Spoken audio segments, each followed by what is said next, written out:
Tonight, we return to legendary Land People Stadium for a big 4A Region 1 matchup.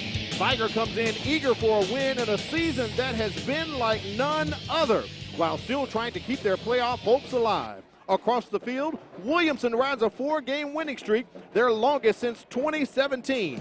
Can the Wolves knock off the Lions and give them their first region loss, or will the Lions send the Wolves packing back to Pritchard, licking their wounds? Let's find out now with the MCPSS High School Football Game of the Week. Good evening and thanks for joining us. I'm Al Wheaton along with Corey LeBounty. Down on the sidelines, we have Mike Herndon.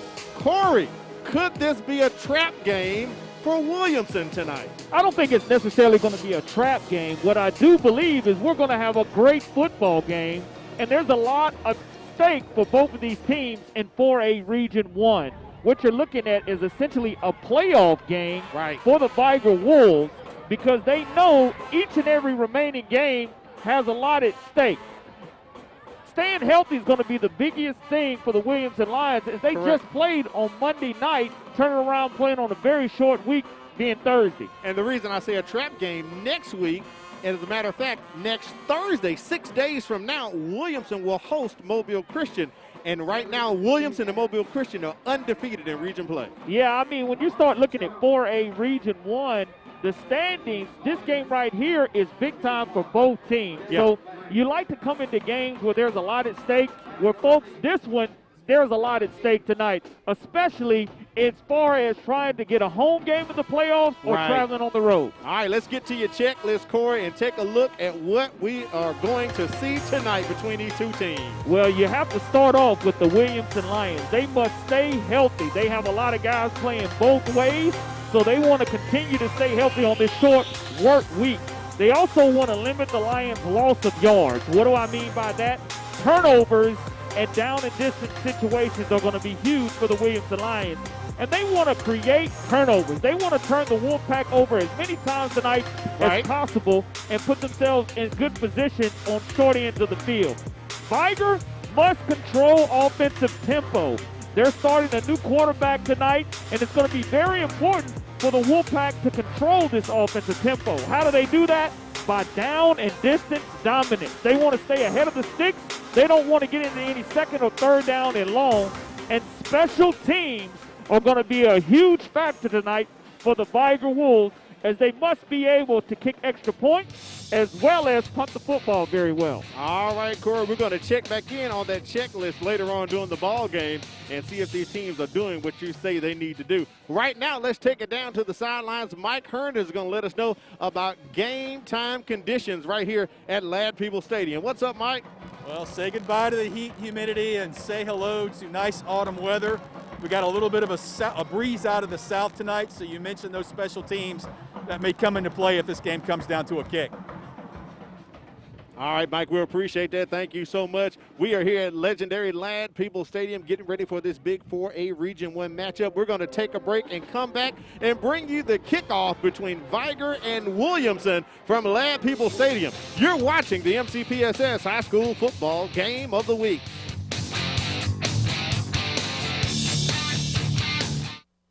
As a student in the Mobile County Public Schools, there are a few things I've come to expect. One is a quality education, and the other is a quality lunch. Not only are our school meals well-balanced, meeting all federal nutritional standards, but they also have less fat, fewer calories, and they taste really good. Oh, and I forgot to mention, our school lunches contain whole wheat, grains, fruits, and vegetables to give me the energy and brain power to get me through the day. When it comes to getting your child through school, at times it can be overwhelming. What school to choose, what classes to take, how to apply for college. To help answer these questions and more, we would like to invite you to join us on Parent Connect as we take an in-depth look at some of the issues and concerns you may have about your child's education. So get connected with Parent Connect, weekly right here on the MCPSS TV network.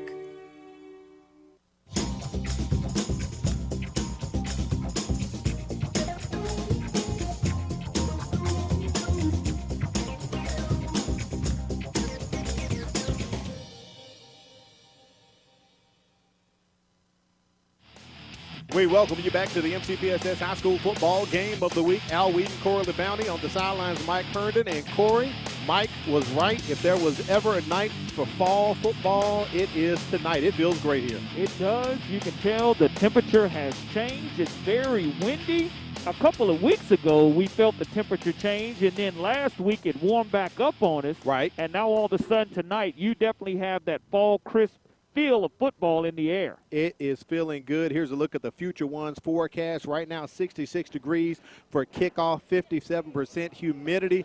As we move on into the ball game, temperature's going to drop a little bit. And, Cora, we're both ready with our windbreakers tonight. Winds coming out of the north-northeast about 12 to 13 miles per hour, as Mike Herndon was telling us on the sidelines before the kickoff here. And we're looking for a great night of football. Both of these teams are in 4A Region 1. And, Corey, we always call Williamson the little mighty team that always could. We know they don't have very many players, only dressing out 25 tonight. But they are strong in strength and might. Don't let that 25 fool you. Absolutely not. And the reason being, Al, when you start talking about the strength and conditioning program, even during COVID pandemic, these guys were at home working extremely hard. When they got back to school on June 1st, they continued to hit the weight room, and it's really showed, because anytime you can go back to Ironman football and play for 4 quarters on both sides, that's very impressive. Vigor won the toss, and they deferred, so Williamson will be receiving the ball, sending back Jacoby Shaw and Jay Allen Gray to receive the kickoff from the Vigor Wolves. We'll be talking about Vigor and their coach, John McKenzie, his first year here with Vigor, but he is a guy who is not unfamiliar to the territory, played his college ball at Jackson State. So, Corey, he's recruited a lot of kids out of the Mobile area over the years. He is very familiar with this tradition, and Venus and Jasmine McKenzie are watching tonight, along with his mother, Retha McKenzie, and Larry McKenzie in Minneapolis. Wanted to make sure we give them a shout-out and thank you for supporting MCPSS TV. Coach McKenzie's going to do a great job leading this Wolfpack program. Benjamin Bennett kicking it off. Jacoby Shaw is going to field it at about the 12-yard line as he comes up just past the 20, close to the 25, and we'll get our first look at the Williamson offense led by junior quarterback Daniel Miller. He's a 67% passer who's thrown for just over 1,100 yards with 10 touchdowns in the air and 4 rushing. The Lions' ground game centers around junior running back Jacoby Shaw. He's rushed for almost 900 yards with 3 scores. Out wide, look for Robert Woodyard to haul in passes, averaging 10.5 yards a catch with 6 touchdowns. Also keep your eyes on Jay Allen Gray to snag some passes as well. Gray averages 20 yards of reception, Corey, and the Lions score about 20 points a contest up front. That Williamson Lions offensive line averages 267 pounds. As I said, they may only dress out 25, but they are a big, strong bunch of 25. First and 10 for the Lions. Little backwards pass from Daniel Miller. And we have, it looks like, our first flag of the contest. And that's unfortunate because a double pass was getting ready to be thrown. And now that you've thrown that trick play out of the window, Vigor will be prepared and looking for it. And it's a situation to where if you're Williamson, you just want to freeze. You don't want to go ahead and show your hand because you could have come right back and run that play again. Now it's going to be up to offensive coordinator Dedrick Sumter to go ahead and go to the playbook with something different. Don English leading the crew tonight. Lawrence Hogues, Jeff McCurley, John B., Roy Shealy, Clarence Jose, and George Washam are our officials tonight here for the ball game. So Williamson gets the free 5 yards off of the offside, so the ball being moved up to the 30-yard line. It'll be 1st and 5. And Jacoby Shaw is only 5'6", but he runs extremely fast. And we're going to go ahead and get a timeout by Williamson. Yeah, Coach Sumter has called a timeout, Corey. We're only 10 seconds into the first quarter, so we have a timeout. Let's take a look at the Vigor defense.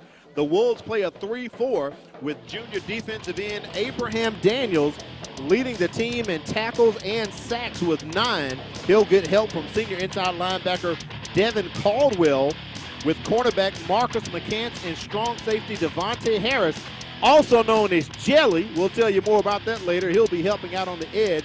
Also in a strategic defensive move tonight, Brennan May Jordan is getting his first start at cornerback. So So we'll keep an eye out on that move. The Wolves defensive line is built for speed. Corey, they average just 218 pounds across that defensive front, but they allow 18 points a ball game. And a very familiar face is the defensive coordinator for the Vigor Wolves. That is correct. Renato Jackson, defense coordinator. We've worked with him over the years, helping kids do the broadcast program over there at Vigor. Great guy.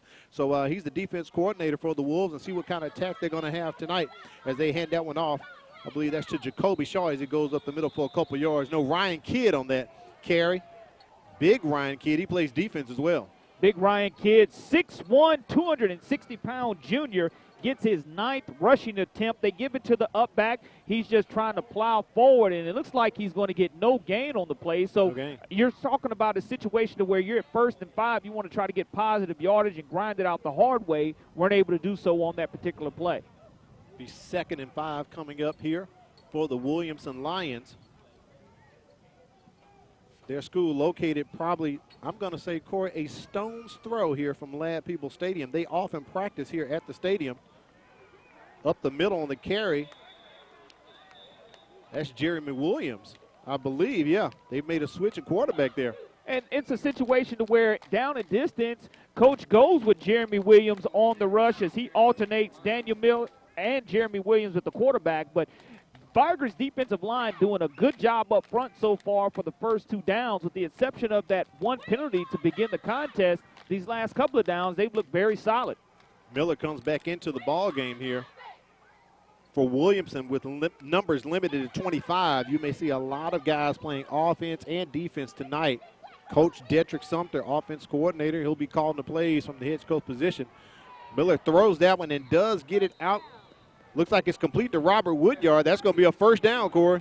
Woodyard with his 37th reception of the season picks up the first down for the Williamson Lions. Woodyard's at 6'2", 220-pound junior, and he's a young man that you could possibly see in the backfield. You'll definitely see him at his linebacker position, right, but he's definitely a dual athlete for the Williamson Lions. The Alabama commit, he's going to be all over the field for the Lions tonight. Ball sits at their own 37-yard line. I love how the Williamson Lions have accessorized their uniforms tonight with the pink in honor of Breast Cancer Awareness Month for October.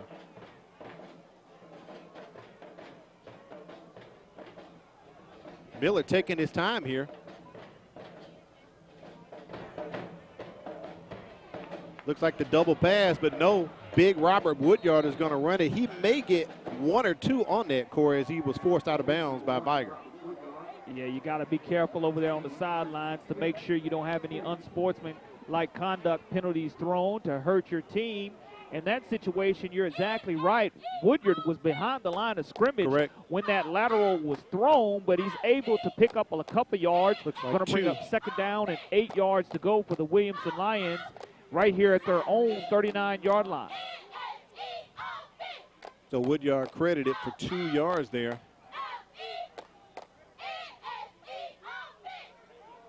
Daniel Miller has 3 touchdowns on the season. He's going to have to keep this one as he comes to the near side, forced out of bounds, maybe picked up a yard or 2, Corey. Penalty flag, unnecessary roughness. And I believe that is, yeah, that's going to be 15 yards. Yeah, I mean, you're looking at Miller doing a good job of scrambling outside, and on the defensive line, Devonte Harris is going to be called for that unsportsmanlike dead ball penalty, and it's going to give the Williamson Lions a free 15 yards. So far, that's 20 yards in penalties. That is correct. Called against the Vigor Wolves on this opening possession.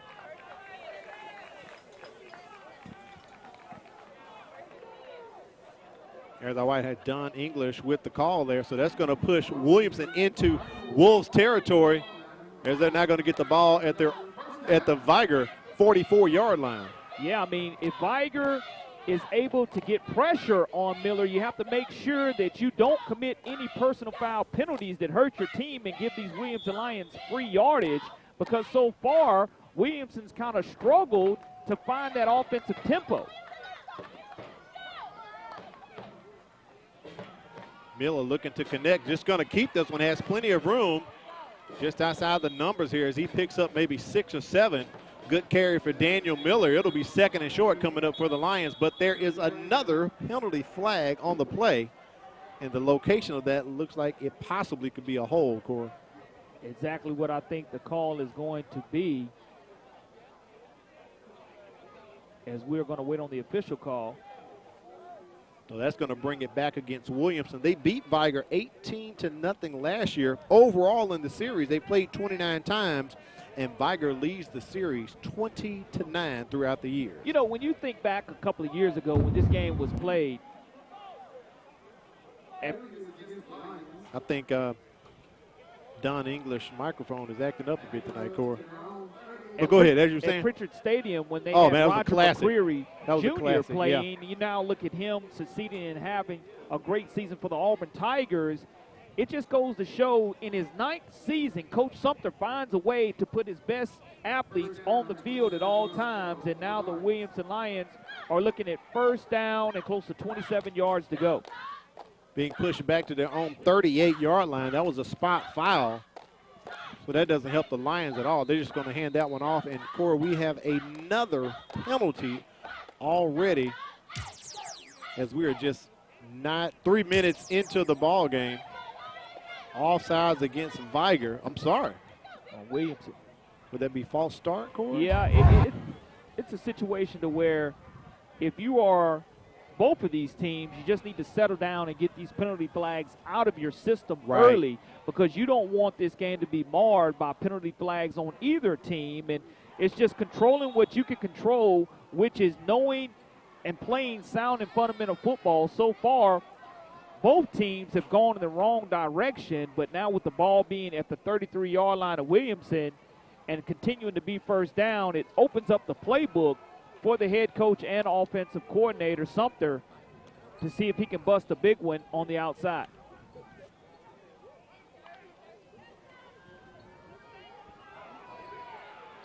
Miller is wrapped up and sacked, and it is a ton of Wolves over there. I saw Devonte Harris in on some of that action as well, Corey. Wolf pack attack. Wow. That's exactly what you saw on that sack, but now it's going to bring up 2nd and a country mile.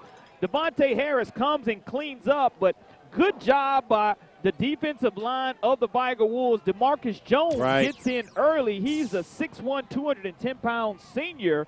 He forced the pocket to collapse, and now again you're looking at 2nd down and 39. How do you try to get this 1st down? Well, you're not probably going to get it back in one fell swoop. You want to try to get half of this yardage back or try to get Vigor to commit some type of personal foul. Double stack receivers. They're just going to hand that one off as Williamson trying to get yards back as best they can here in this situation. Orion Wilson Jr. with the carry picks up a couple. It'll be 3rd still, over 30 yards to go, Corey. Kelton Wright, the defensive end, 6'1", 215-pound senior, as well as DeMarcus Jones, do a good job for the Wolfpack. And 3rd down and 32 yards to go now for the Williamson Lions. If you're Williamson, again, you want to try to get back at least to the 45 or 50-yard line to where you can punt the football.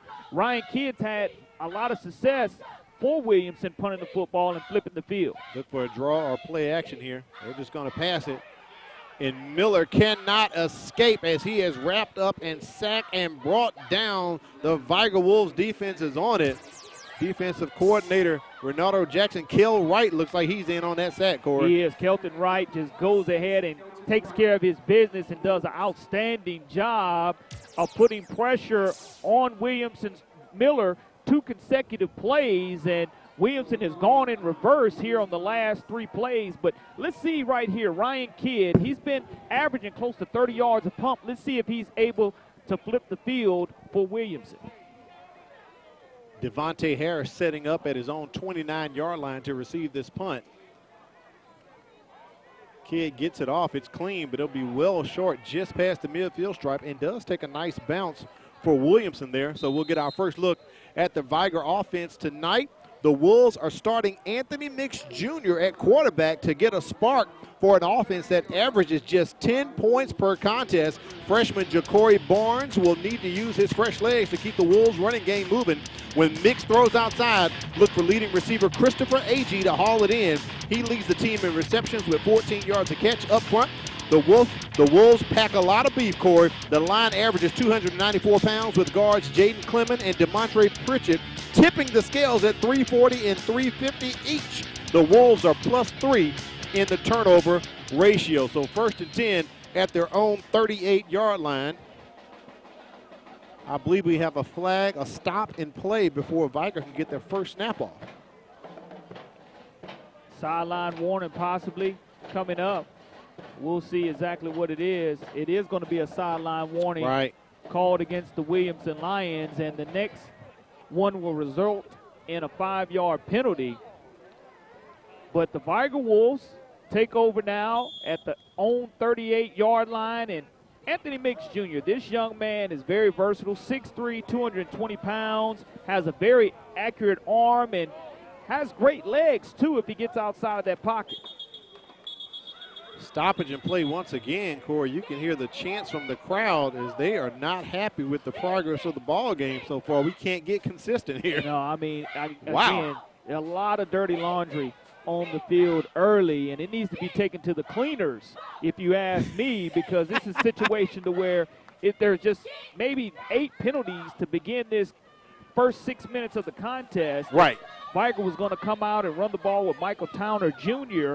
on that attempt, but now at 1st down and 15, they get behind the chains down and distance-wise, something that they don't want to do.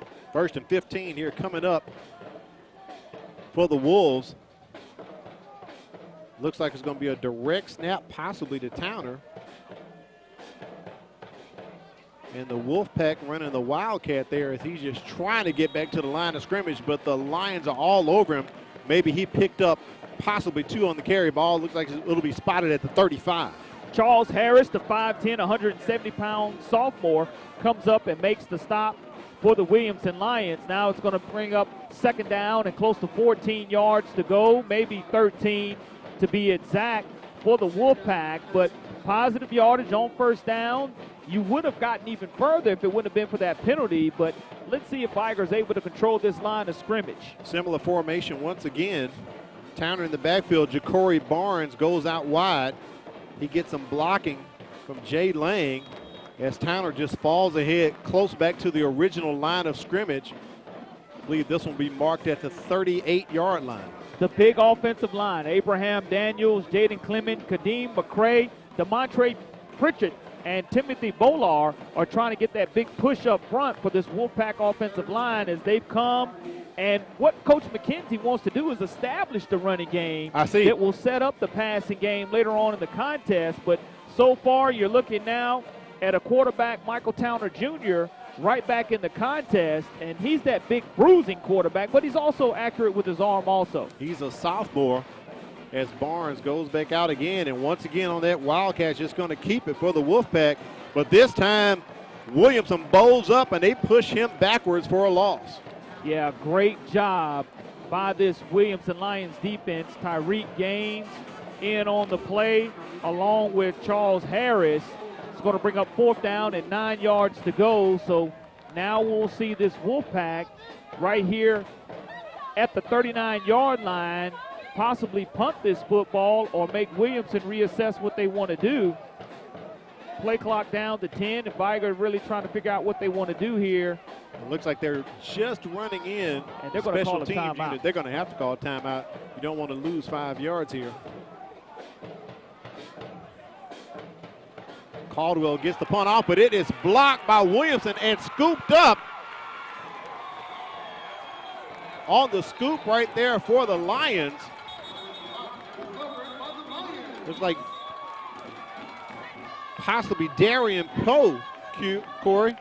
Yeah, and that's a big-time miscue on special teams by the Vigor Wolves. As you look, as the play clock was winding down, they did not get the protection that they needed, and that's one of the struggles that Vigor has had in special teams. I think it's going to be Ryan Kidd actually blocked it, but it was 26. I thought it was 25, so I believe that is Darian Poe there.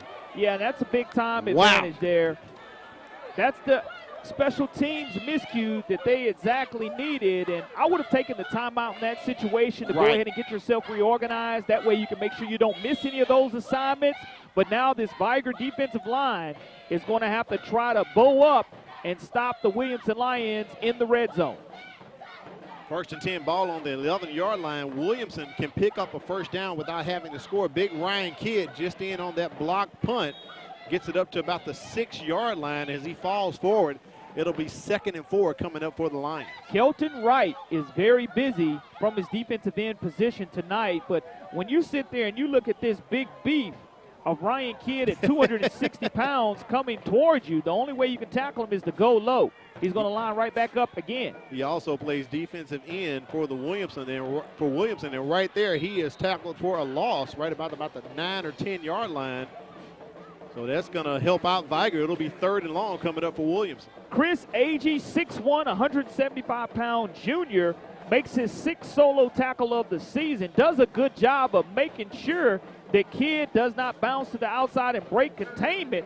Kidd has to be careful holding that football out like a loose loaf of bread, and he just needs to keep that football high and tight to his body. But now Vigor's defense trying to give themselves a little momentum and hold right here in this red zone as it's going to be 3rd down and 8 yards to go. Play clock under 10, Corey. I'm going to say this is 2-down territory for Williamson. I don't think they would kick the field goal as the pass is complete, and that is a touchdown for Williamson.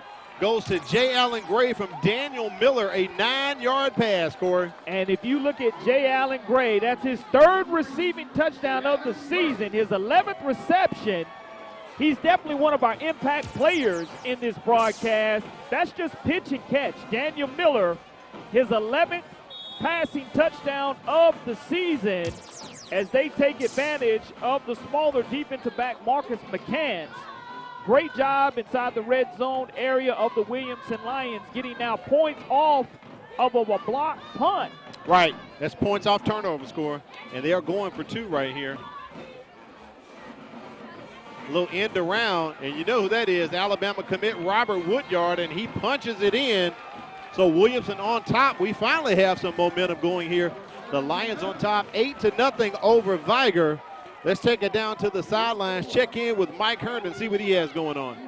Well, it's homecoming night here at Ladd People Stadium for Williamson High School, and I'm here with Williamson Principal Kervin Lang, and we've got some special guests, special alumni here tonight to help celebrate. Tell us a little bit about that.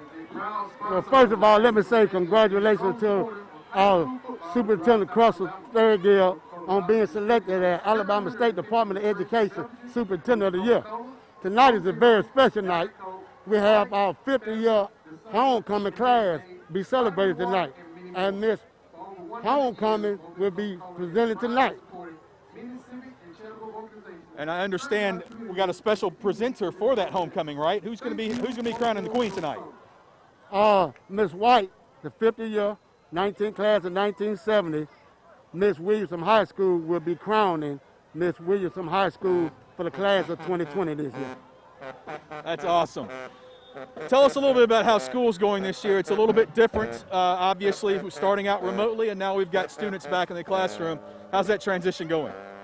Transition going pretty smooth. The hardest part is trying to get the students to log in each and every day. But the smooth transition is going pretty good. First of all, we got teachers teaching a new way. So that's good because the new way we're teaching remotely and teaching online, all of that's going well for us. Williamson's also home to the Signature Academy of Entrepreneurship and Maritime. Tell me a little bit about some of the projects you have going there and some of the partnerships with the business community. Right now, we're redefining success at Williamson High School and rebuilding our Maritime Academy as well as our entrepreneurship. On our entrepreneurship, we're going into culinary art to make sure that feeding and healthy feeding and everyone. During the COVID-19, we all were brought to cleanliness, healthiness, and sanitation, and so all of that was pretty good there. Thanks a lot, Principal. Congratulations. Good luck tonight.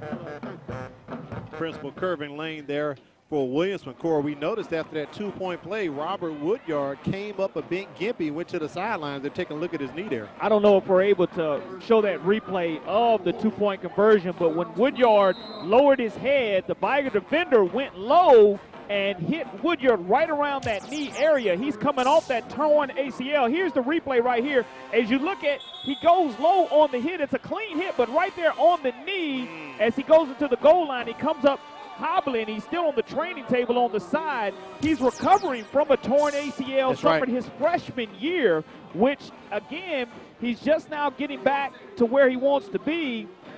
Impact players coming up here in tonight's game, and you have to mention Robert Woodyard being one of the impact players for the Williamson Lions, is along with Jay Allen Gray, who caught that touchdown pass for Williamson. I talked to Jay Allen's dad prior to the game. He said, hey, Corey, make sure that you give my son respect on his name. It's Jay Allen Gray. So we got you, James. We respected his name, Jay Allen Gray. And then again for Vigor, Devonte Harris and Michael Towner both being impact players for the Vigor Wolves tonight in this contest. But that's something that we're going to look at. Robert Woodyard, he's a verbal to the University of Alabama. Correct. Again, a tremendous athlete, can play offense, defense, and that would be a huge loss if he's not able to continue tonight. They're still working on Woodyard on the sidelines.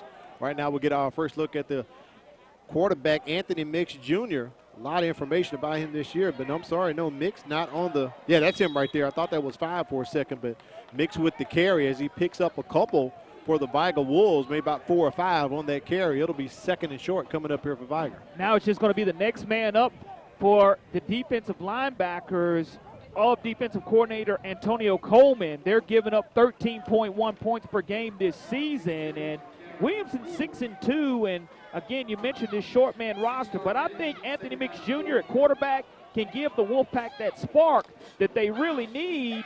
He's an explosive runner if he gets into the open field, along with the transfer Jermaine Coleman on that rush. Coleman on the carry there takes a loss, moves him back about 2 yards. It'll be 3rd and long coming up here for the Vigor Wolves. See if they'll get this first down, as we are less than 2 minutes away from the second quarter beginning here at Lab People Stadium. Al Wheaton, Corley Bounty, Mike Herndon on the sidelines. This is a 4A Region 1 contest.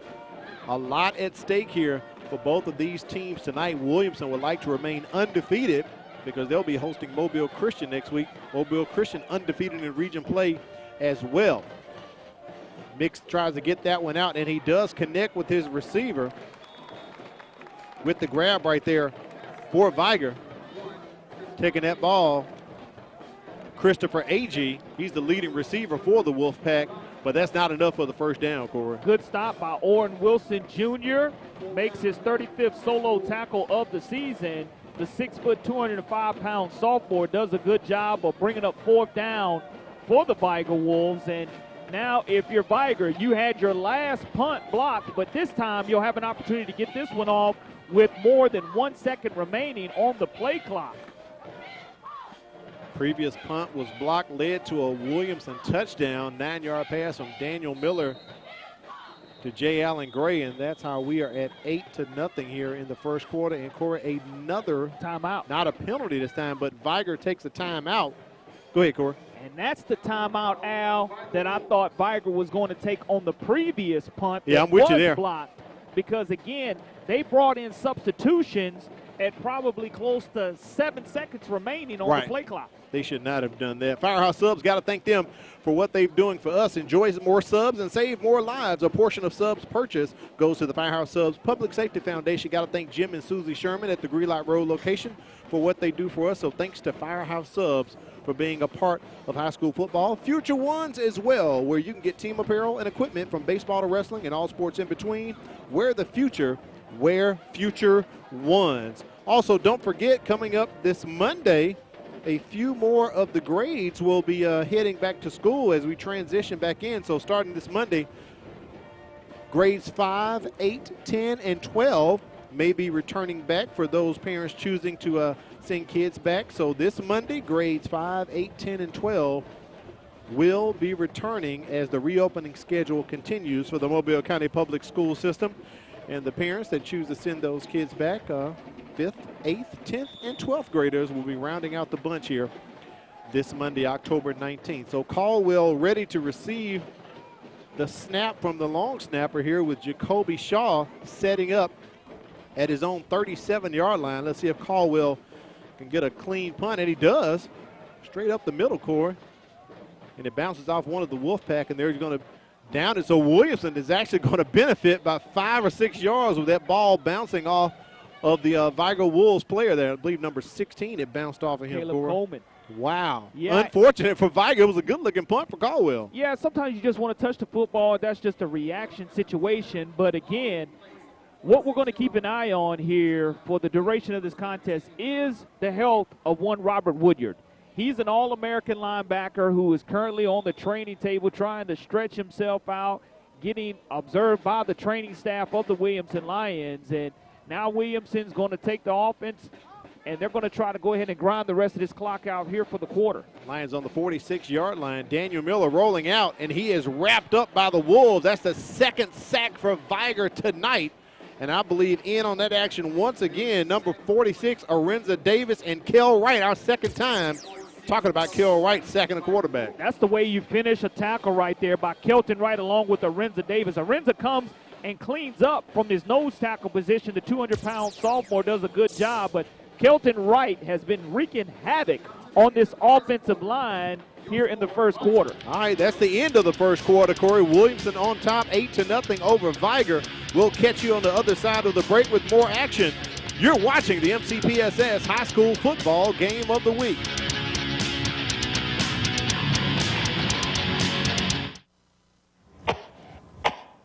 What's the matter, baby? You're not feeling good? School-aged children are at a higher risk of getting and spreading germs and viruses. To help protect the spread, students are encouraged to stay home when sick. Parents, it's important for your child to remain at home at least 24 hours after they no longer have a fever of 100 degrees or higher without the use of medications. Please help us maintain a healthy learning environment. Hello, my name is Kyla Brown, and I am redefining ready. I'm taking AP and dual enrollment courses that will help me earn college credits while in high school. I am studying dental science that will assist me in my career choice of becoming a dentist. I am a Student Government Association representative and actively involved in other activities around my school and community. And this is how I am redefining ready. You are watching the MCPSS High School Football Game of the Week. Al Weed and Corey LeBounty on the sidelines. Mike Herndon, our director, Wade Ford, and producer Quentin Howard. We appreciate you joining us tonight and supporting high school athletics. Daniel Miller looking to haul back and try to connect with his receiver as 2 flags come in. Cannot get that pass completed, trying to reach J. Allen Gray. Both of those flags in the secondary, Corey. Yeah, I mean, it's a situation to where I think the defender impeded the progress of J. Allen Gray. It's going to be up to the official on the field to go ahead and determine which way it was going to go, and it is going to go against the Wolfpack, as I think that if he had not been interfered with, J. Allen would have caught that in stride and would have had another 6 on the board for the Williamson Lions. J. Allen Gray, the 5'11", 175-pound senior, again, has 1 touchdown already tonight. Played on the state championship basketball team of the Williamson Lions, along with 3 other members of this Williamson Lion football team. And Coach Sumter talked to us about it in the pregame, and he said that these guys from football transported over to basketball. The mentality and the culture of being a dog and winning for Coach Shumbay Hunter helped him win a state championship. So the ball at the Vigor 49-yard line after that penalty. Robert Woodyard on the sideline trying to stretch that knee out, do some lateral moves, make sure he'll be able to participate back tonight. Big Ryan Kidd is going to step in, Corey, and try to pick up a couple, but the Wolfpack trying to hold tight. Had a guy wide open out. I believe that was Daniel Miller in a wide receiver's role. He was wide open. Wow. And that was a designed quarterback keeper and run play by Kidd. Again, at 260 pounds. Sometimes you can go with that old Tim Tebow jump pass. If you see the defenders go ahead and bite on the run, you can go ahead and throw it to the wide open wide receiver. That's something that I know the offensive coordinator and head coach Dedrick Sumter is going to take a look at as this game progresses.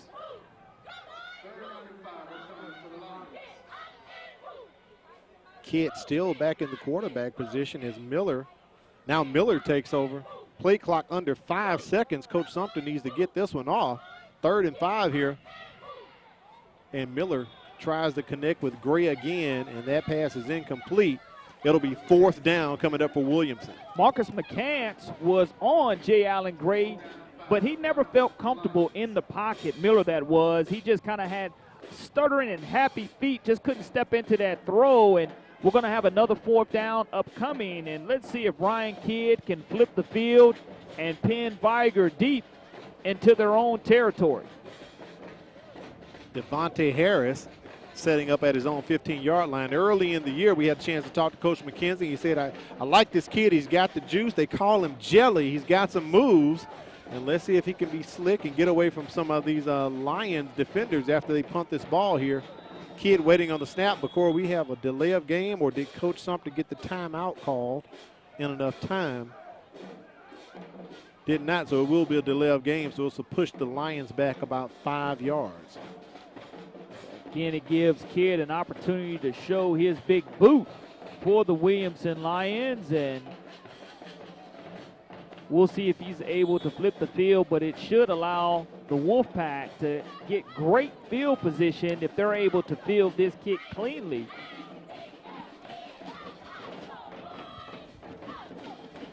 There's the punt from Kidd. Goes away. Devonte Harris picks it up and runs out at about the 18-yard line. Let's take a look at both of these coaches here. Our first time seeing both of them this season. And also welcome to the area to Coach John McKenzie, his first year at Vigor. He spent past 2 years over at Kemper County in Mississippi. He had a .418 record. Also coached at Delaware State University. And as you can see, a lot of college experience serving as offensive coordinator at Alabama State, Jackson State, Fayetteville State, North Carolina A&T, and also Alcorn. He played quarterback at Jackson State. Derek Sumter, 9th year at Williamson, 39-53 overall. He is the dean of all the MCPSS head coaches in the area. Played his college ball at Alabama State.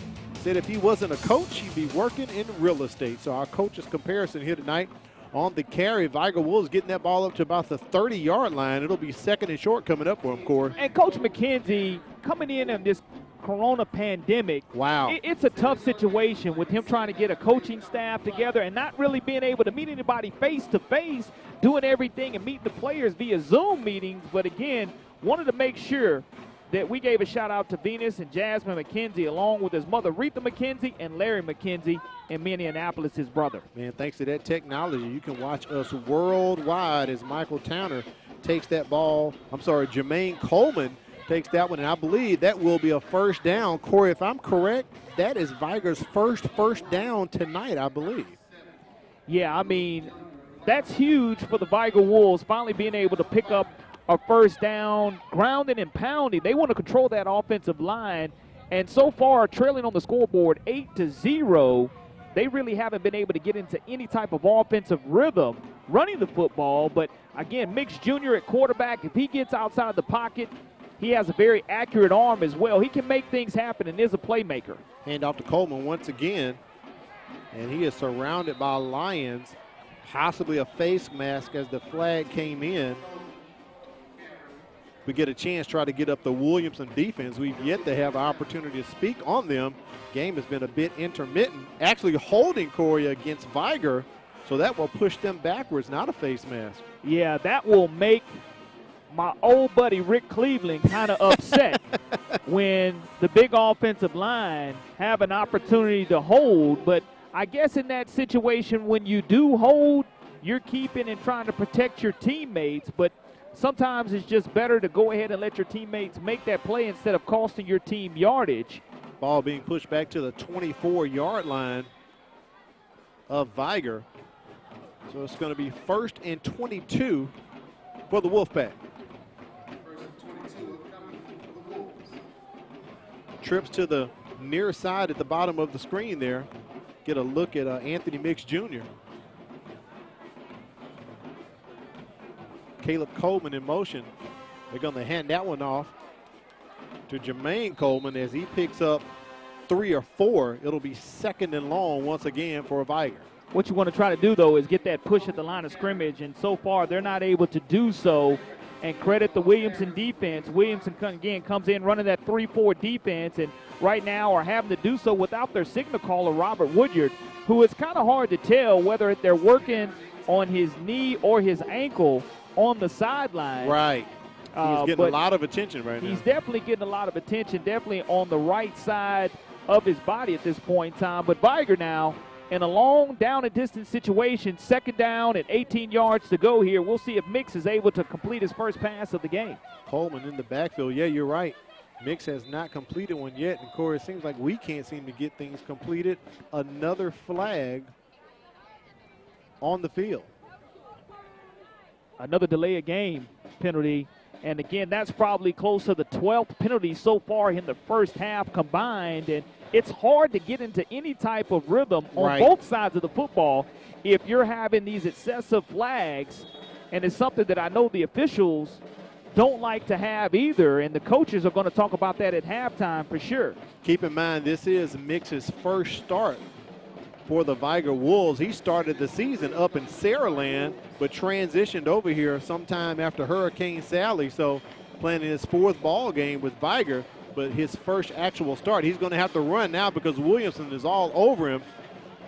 He gets back a yard or two, but it'll still be 3rd and long coming up for Vigor. But look at how that pocket collapses so very quickly as the Williamson defensive line is doing a tremendous job of not giving a lot of time for Mix Jr. to throw the football. As we take a look at the replay, you're looking at them rushing 3, and one comes loose. Looks like the cornerback blitz from his safety position. That was Charles Harris bringing the blitz, which allowed Mix Jr. to step up in the pocket and, again, disrupted the offensive timing of this Coach McKinnis team. And Vigor, they have an offensive coordinator for running, and they have an offensive coordinator for passing. I think that's a very interesting concept to look at. Marcus Cook handles the run game for Vigor, and Tabaris Gill handles the passing game. And at that point, Corey, Vigor has called their last timeout in the first half. They are out of timeouts, but we're not out of time. We're going to come back with more. You're watching the MCPSS High School Football Game of the Week.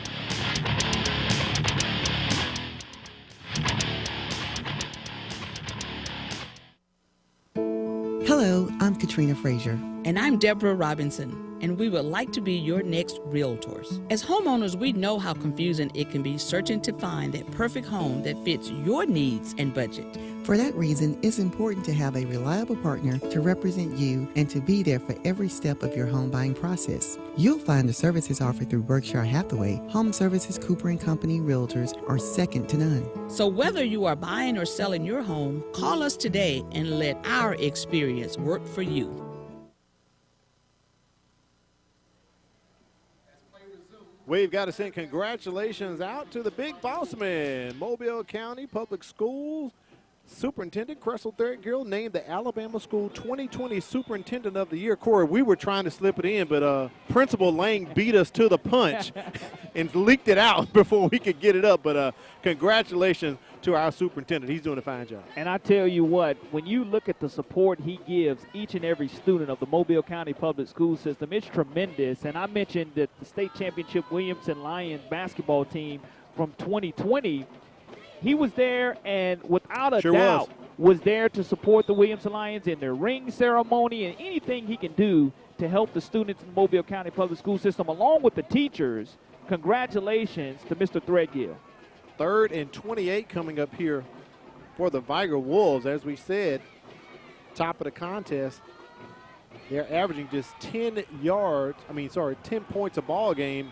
And Mix Jr.'s pass, as he was sacked, Corey, but the ball did go out of bounds. That could have been a lateral, but it went out of bounds. I don't know who was trying to get a number who sacked him. Eric Lane doing a good job. As we have lost some lights here. We definitely lost power. We're having a power outage here at the stadium. Dark. So we're going to probably have to take a break here, Corey. We have lost our lights here at the stadium. And I do believe all of Maysville lost their lights. Actually, as we look at it, Corey, you can actually, the area, right, Maysville, we have some power. The scoreboard is still up at the 7:16 mark. We have lost power here Maysville. the lights at Lad People Stadium, but this could be maybe a grid issue. And Corey, it's like we're at a concert. Everyone has turned on their device.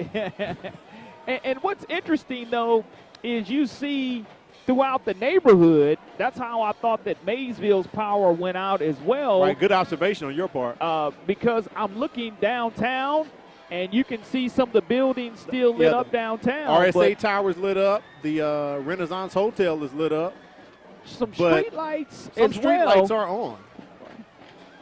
So, Corey, we're going to take a break right now, and the fans are going to have a little concert from the Vigor Wolves band, and we'll be back with what we have to show you here as we have a stoppage in play at the 7:15 mark of the second quarter. A power outage has occurred. You're watching the MCPSS High School Football Game of the Week.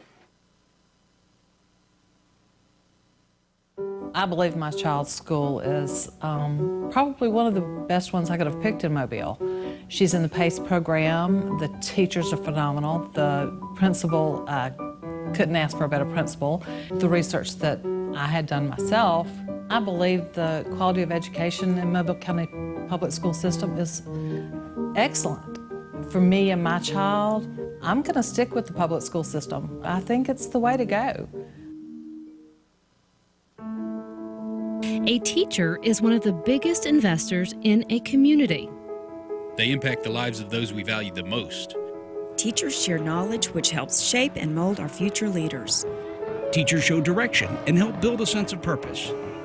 Are you ready to make a change? For more information on teaching opportunities, teacher incentives, or to apply with the Mobile County Public Schools, log on to www.mcpss.com.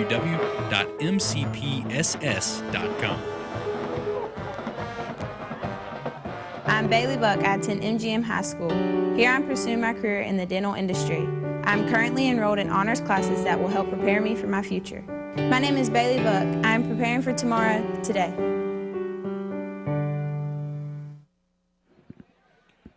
We are live here at Lad People Stadium for the MCPSS High School Football Game of the Week. We're experiencing a power outage at the stadium. Some of the lights are working. The scoreboard is still working, and also the play clock as well. So we're waiting for official word to see what will happen here, but stick with us as we get more information.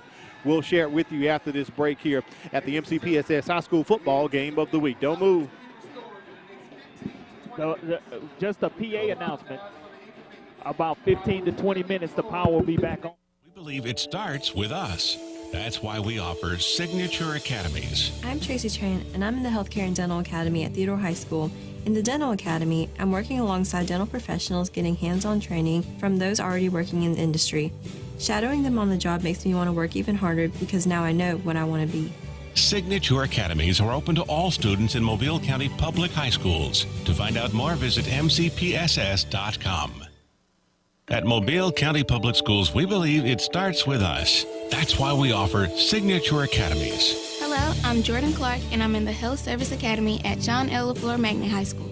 My future career is to be an obstetrician gynecologist. With this academy, I'm learning firsthand from people already working in the industry. Shadowing them on the job really makes me want to study hard and work harder towards my career goals. Signature Academies are open to all students in Mobile County Public High Schools. Visit mcpss.com.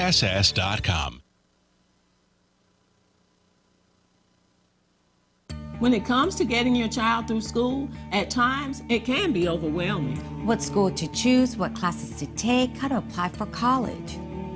To help answer these questions and more, we would like to invite you to join us on Parent Connect as we take an in-depth look at some of the issues and concerns you may have about your child's education. So get connected with Parent Connect, weekly right here on the MCPSS-TV network. We welcome you back to Lad People Stadium. Al Whedon, Corley Bounty on the sidelines. We have Mike Herndon. We have gotten word from the PA announcer that about 15 minutes we may have power restored back. So in the meantime, Corey, we're going to enjoy the battle of the bands between Vigor and Williamson taking place, but we're going to show you a video about returning to school right now. We know that some parents have elected to send their kids back. So here are some of the things to be on the lookout for as your child returns back to school. Mobile County Public Schools students who choose to return to the classroom may do so this month. We are taking extra precautions to keep our students safe during the COVID-19 pandemic, but we need your help. Before sending your children to school each day, please take their temperature and monitor them for any symptoms related to COVID-19. That includes a new cough, shortness of breath, or loss of taste or smell. If they exhibit any of these symptoms or have a fever of above 100, please keep them home. They should also be kept at home if they have been in close contact with anyone who has tested positive for COVID-19. Signs will be on display at our school buildings and on buses reminding you to make sure that your children are symptom-free before they come to school. We have hired additional nurses to help monitor their well-being while they are at school. Students in grades 2 and up will be required to wear masks at school and on buses. Younger students are also highly encouraged to wear masks. Our custodial staff is sanitizing all areas of our buildings with a disinfectant that has been certified to fight COVID-19. Frequently used surfaces and touch points like desks, door handles, and light switches will be disinfected throughout each school day, and schools will be thoroughly cleaned each evening. Hand sanitizing stations will be available at schools and on buses. Students are encouraged to bring their own water bottles to school as water fountains will be turned off. To encourage social distancing, we are limiting movement within the schools. Elementary students will remain in the same classroom for most of the day. That may include eating lunch in their classroom. Protocols will be in place to limit the number of students in hallways during class changes at middle schools and high schools. Students will be seated further apart in classrooms, and reminders will be posted in hallways to maintain a healthy distance from classmates. Mobile County Public Schools is committed to providing your children with a high-quality education in these challenging times, and we will do this as safely as possible so that we can all continue learning today and leading tomorrow.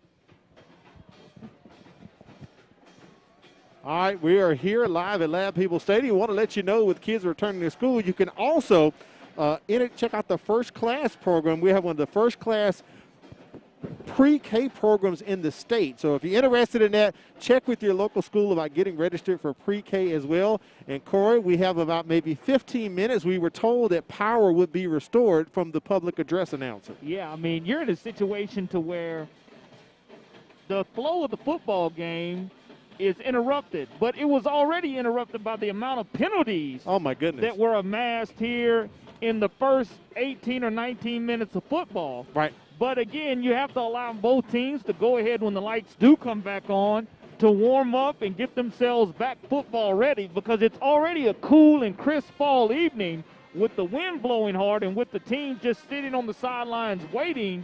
It's a way for them to go ahead and get tight. We've already seen one injury tonight to Robert Woodyard. That's right. Hopefully he comes back in the contest, but first half so far, you're looking at Williamson leading 8-0 over the Vigor Wolves, and both teams, again, just continue to address the penalty situation. Now, Corey, some people may not know, you are a basketball official, and I do public address work at Bishop State. We had a situation where we finished one ball game, but we had some officials who weren't there for the second. We had a delay. Have you ever seen a situation where you lost power? We've never lost power at Bishop State where I've done a game. Have you had a situation like this in basketball games? Yeah, as I've continued to cover high school sports and athletics on the Prep Sports Report, we have seen other places throughout the state of Alabama that have had power outages, and what they have to do sometimes if the power does not come back on, they do have an opportunity to continue the game the next day, but they give you normally about an hour grace period to try to get things back on, and I think things will come back on here within the next 30 minutes. I believe I just heard the PA announcer make an announcement like that. So right now we're going to show you a video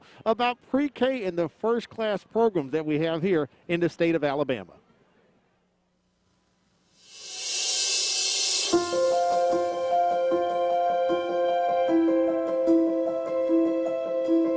Pre-K in the Mobile County Public School System started in 1988. So Just 4 started with maybe around 10 or 12 classrooms for 4-year-olds. But then we realized that there was a need throughout Mobile County. And not everyone had the ability to drive into Just 4. But trust me, people were trying to get to pre-K. It was a great program. Just 4 is one of the only, because I think there may be two other centers that service only 4-year-olds. And the uniqueness of that is that we have the opportunity to focus solely on the social, emotional, and educational development of 4-year-olds. These things are so critical so that we can have them prepared for when they leave here and go on to kindergarten at various schools. We service kids from all over Mobile County Public Schools districts, so we're not zoned for any particular area, so we have the opportunity to deal with children from multiple districts within the county. We actually have 16 regular education classrooms, as well as 2 special education blended classrooms. And those classrooms the blended classrooms work to support our special education students, as well as provide the opportunity for our peer mentors or peer models to come in and serve as role models. It's a crucial benefit for our kids. Most of our children have attended some type of daycare, but most of them have not attended a really structured type of setting, been in a classroom. So for our babies, it just gives them a leg up because they have a whole year of experiences in pre-K before they start kindergarten. You can tell the difference between our children who have had that year of experience in a pre-K program and those who have not. So you get to the kindergarten setting and you have typically either 3 different groups of children. You have children who've never been to school at all, not to daycare, not to school. Then you have the children who have been to daycare and then to pre-K, and then you have our babies who've been to pre-K and then entering kindergarten. And there's a huge difference in those children. Those babies who have that pre-K experience, again, it's such a structured play is what it is. They think that everything they do in that classroom is fun and is play, but it's very thought out, very well planned. And those kids with that experience, they've had time with computers, they've had time learning how to line up. They're just a whole year ahead of their peers who don't have that experience. So huge benefits for our children. Having a free program of this caliber for your child to attend, why wouldn't you want to be a part of it? It's outstanding. All of the educators have early childhood teaching certificates. All of the auxiliary teachers in the classroom have early childhood background. Everybody attends professional development. We have 2 adults to 18 children. It's a phenomenal program. The partnership is necessary because we've got to all work together. Whether you are a standalone facility, whether you are Head Start, Mobile County Public School System, that partnership is essential to our children, and that's what this is all about. It's about our children. It's about them having quality programs, because when they do well in pre-K, we know the data, we know what the studies show, that those students are more likely to graduate and graduate on time. And those students are also going to be more adjusted and ready to serve, ready to lead, and ready to learn.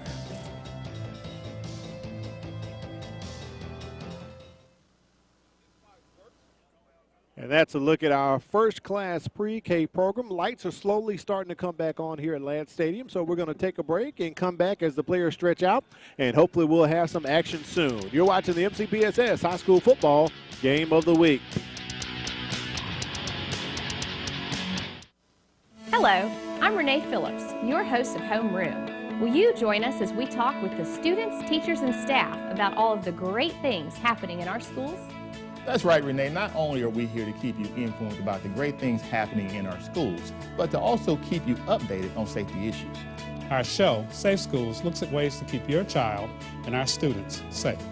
Not only are we looking at ways to keep your child and our students safe, but to keep you informed on how to connect with us. Manténgase informado aquí en Conexión a Padres. And we also score big from pre-K to high school with MCPSS Athletics. And then Inside Education puts it all together for you, showing you the ins and outs about news and events taking place across the Mobile County Public School District. We do this to keep you informed.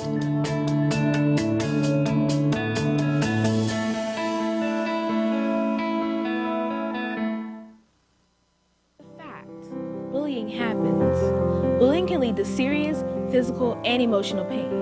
But there are some things you can do to prevent or stop it. Stand up for the person who's being bullied. Let the bully know that it's not cool to pick on others. Take action by reporting the bully to a teacher or principal. In the end, when when you help someone who's being bullied, you are also helping yourself.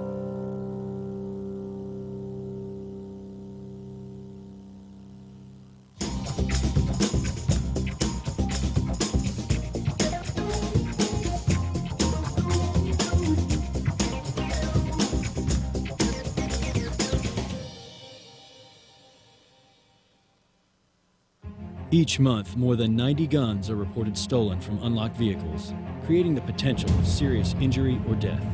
Lock it up. Many violent acts and crimes are committed with stolen guns. Lock it up.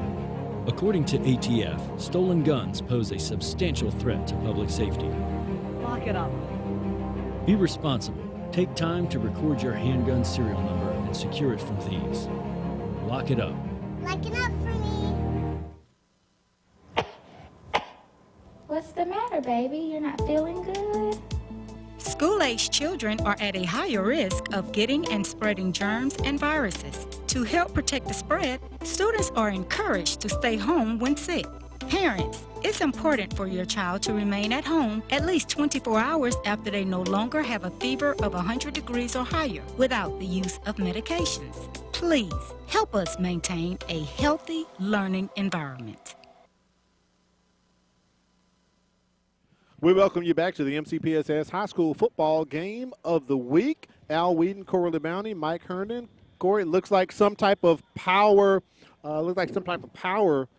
issue took place here at the stadium, but the lights are back up. Yeah, it's one of those situations to where when you don't have the LED lights, it takes a little bit of longer for these older lights to go ahead and illuminate, but a great job nonetheless. And Quentin, our producer, did a good job of making sure he had everything loaded in the truck as a backup plan there. So great job, guys, in the truck. My mom made sure she gave you guys a shout-out for doing a great job. I will say my broadcasting and radio experience of the year says this, through the years, you always have an element ready in queue. Stay one element ahead. So big ups to Wade and Quentin and Fran and Eric and the whole crew in the truck for being ready, because you never know what can happen. But we'll take you back in the first half, first quarter. A lot of penalties, Corey, that took place. The only piece of offense we really saw after the block punt that Williamson had, they scored a 9-yard touchdown pass from Daniel Miller to J. Allen Gray. And outside of that, it's just been a penalty fest on both teams tonight. Yeah, I mean, this definitely has to be something that has to be corrected by both staffs at halftime. And during this little delay, you had an opportunity to go ahead and talk to your team. It's like an extra timeout or extra half, essentially, extra halftime for both of these teams. But when you start looking at the sloppy play here in the first half, probably close to 15 penalties amassed all together, and it's something that definitely has to be cleaned up. And when you look at the lone touchdown that was scored, it was by J. Allen Gray, and it was a great throw by his quarterback who put the football on the money. Daniel Miller did a good job of putting it in the only place that J. Allen Gray could go and get it. And he climbs the stairs and brings down and hauls in his third receiving touchdown of the season against the smaller defensive back who was on the play in that particular position, Marcus McCants. Now, Corey, we talk about it. This could possibly, if you want to call it, serve as maybe a little mini halftime, or like they do in hockey and soccer. We had a little slight intermission.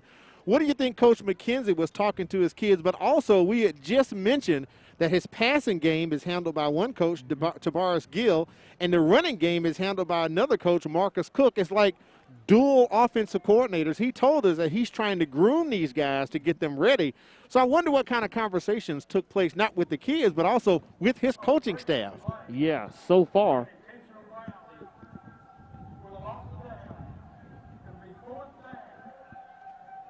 So Whitehead Don English's microphone is now working, Corey, but he's going to say right before the lights went out, there was a grounding play against Vigor. That was the pass, I believe, that A.J. Mix was throwing as he was almost being sacked. So that will be loss of down. So it's actually 4th and 43. Here's the play. This was right before we lost the power. So he's in the grasp. So, Corey, wasn't a lateral. That was grounding. I don't know where the flag came from. Typically, they talked about it, and they may have discussed it during the break, so they got that right. But now Vigor has to be careful in this situation here. Punting out of the back of the end zone. They struggled special teams-wise. They already had one blocked early in the first quarter that led to the only score by the Williamson Lions. So let's see right here what Vigor can do, or if they're going to get it away or they're going to shank it. Devin Caldwell gets it off. Very good punt.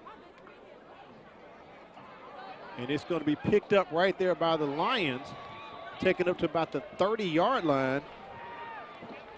J. Allen Gray gets some great field position for Williamson coming up here as we have resumed action in the second quarter in quite an interesting ball game we've had so far, Corey. Yeah, a little delay here because the lights went out, and let's see if Williamson can go ahead and knock the lights out of Vigor here in the first half of action, or where Vigor can flip that switch and get it turned back on defensively, try to create some type of turnover. But Williamson Lions will be in great field position at the Vigor Wolves' 29-yard line. And also we're noticing we do not see on the field Alabama commit, linebacker, wide receiver. He kind of does it all for him.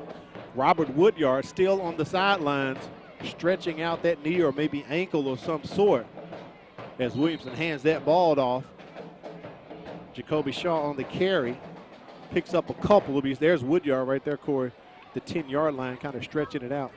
Yeah, I mean, if you're the Williamson Lions, though, you're right here at the Vigor Wolves' 29-yard line when you took over this drive. Now you're at the 27-yard line. You want to try to capitalize right here. If you're the Wolfpack, it would be a tremendous defensive stand if you're able to get a stop. But what I'm impressed with is the crowd here tonight. Maysville, you mentioned earlier, Williamson being a stone throw away from Lab People Stadium. Right. The Wolfpack crowd have shown up. The Williamson Lions crowd here in Maysville has shown up as its homecoming tonight.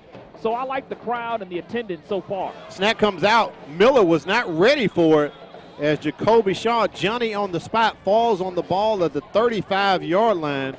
That could have been disastrous for the Lions. And you're looking at Robert Woodyard trying to stretch things out with the trainer Kurt, who does an outstanding job servicing Williamson and all their athletic needs. But big-time play by Brennan May Jordan coming from his cornerback position, almost coming away with that turnover. But now you're in third down and 16 yards to go. We just mentioned moments ago, Williamson took over this drive at the Wolfpack 29-yard line. Vigor definitely had to flip the switch defensively and have to hang on here and cannot allow them to convert. Trips at the bottom as they toss that one out to Shaw. He's just trying to get back to the line of scrimmage. He's knocked out of bounds at about the 28, maybe 29-yard line. It'll be fourth down coming up here for the Lions.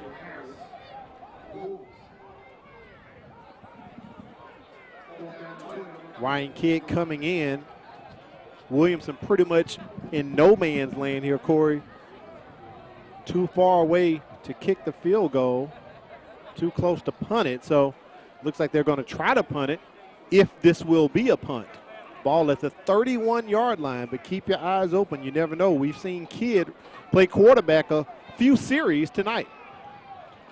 Orrin Wilson, the up guy here. Kidd is going to punt it, kind of shanks it off as it goes out of bounds, maybe about the 20, let's see where they come up, 22, maybe 23-yard line, see where they'll mark this. So he did get a little roll out of it, going to be marked at the 16.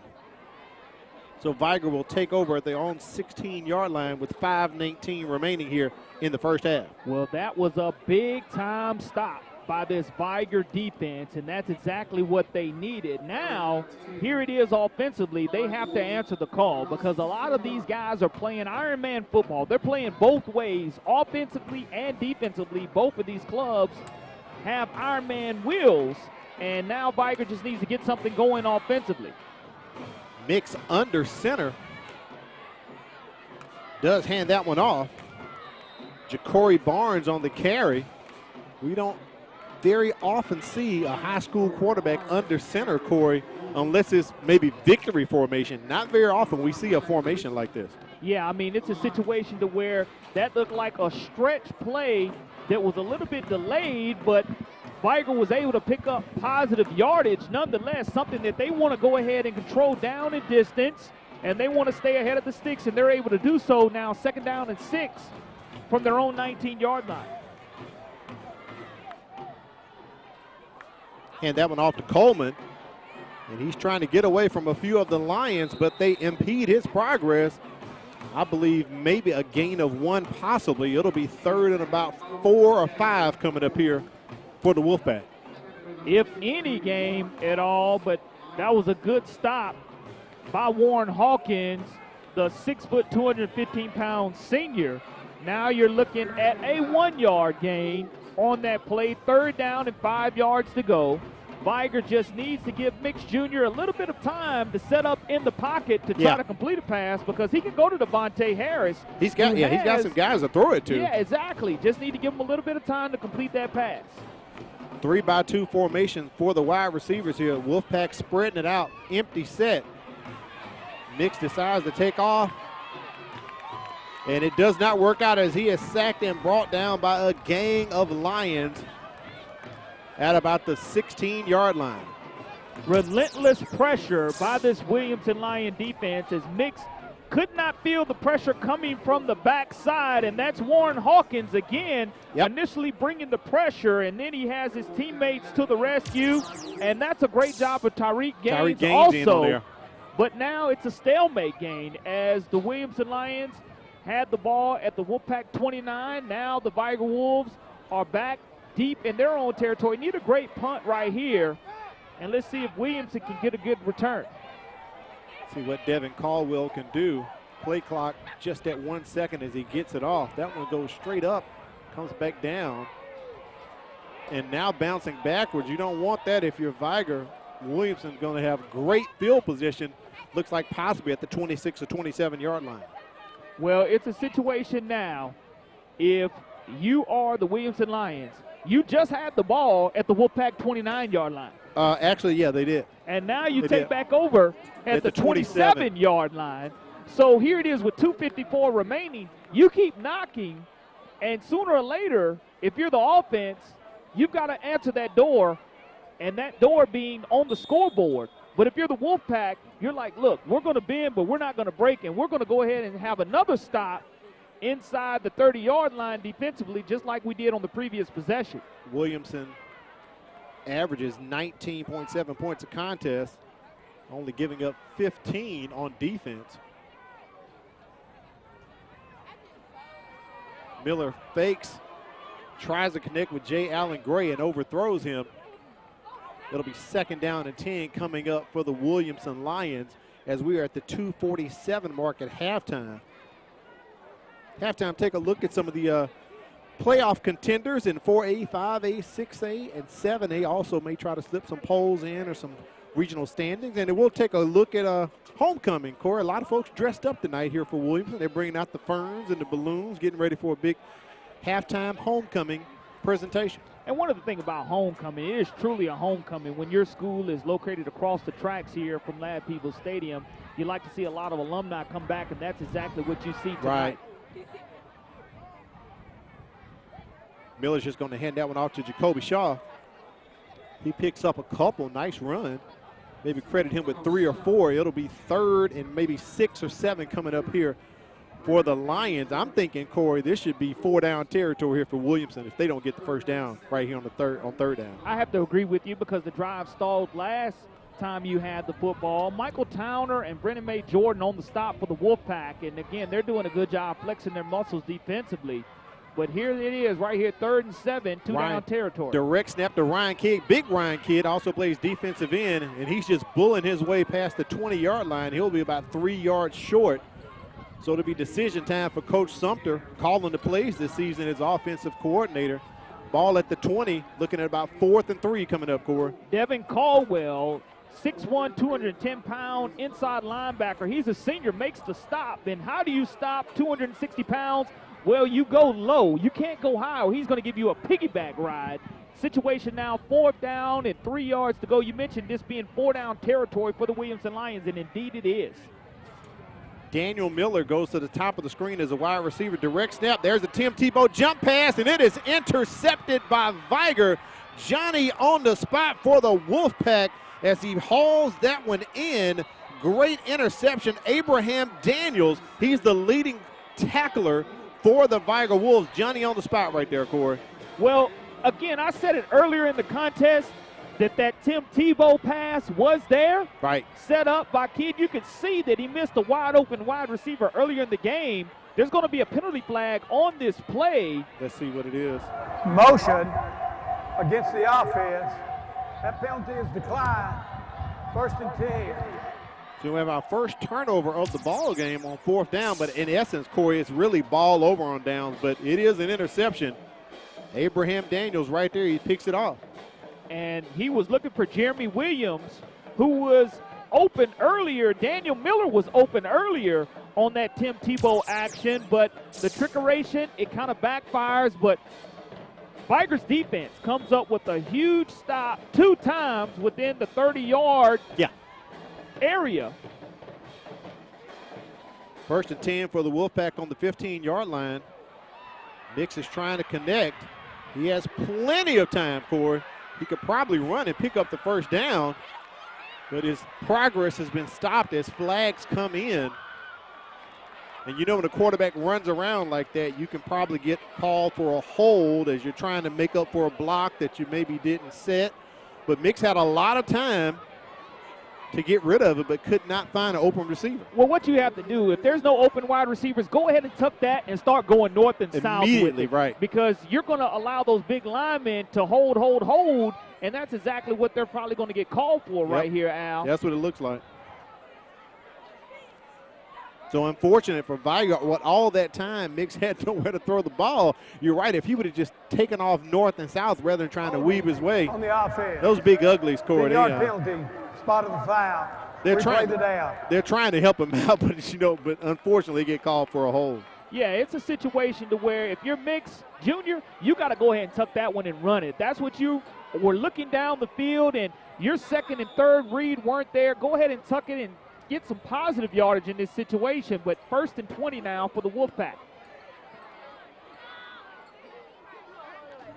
We're under a minute here in the 1st half. Hand off to Barnes as he takes it up the middle, almost back to the original line of scrimmage on that carry. Ja'Cory Barnes, the 5'10", 205-pound freshman with his 25th rush of the season. It's close to 100 yards, but Vigor's going to have to go tempo here as we only have 30 seconds remaining in the 2nd quarter. Barnes with the carry once again as he is just being escorted to the sideline by Orrin Wilson. Some of the Vigor coaches over there want an unsportsmanlike, a late hit. And you can see the flag come in from the Whitehead, Don English there, Corey. It will be another flag, and Santee Gamble, the old blunt PA announcer. Yeah. There's that old dirty rag right back on the field. Personal foul against Vigor, actually. You can see the Vigor coaching staff, a lot of them jumping up, and a flag against Williamson, so those will offset, looks like possible. Or maybe the penalty was against Williamson. Personal foul, late hit out of bounds on the defense. 15-yard penalty. I think Mr. English is trying to work it out the best way he can tonight, Corey, with the signal directions there. As we are at 19 seconds remaining here in the 1st half.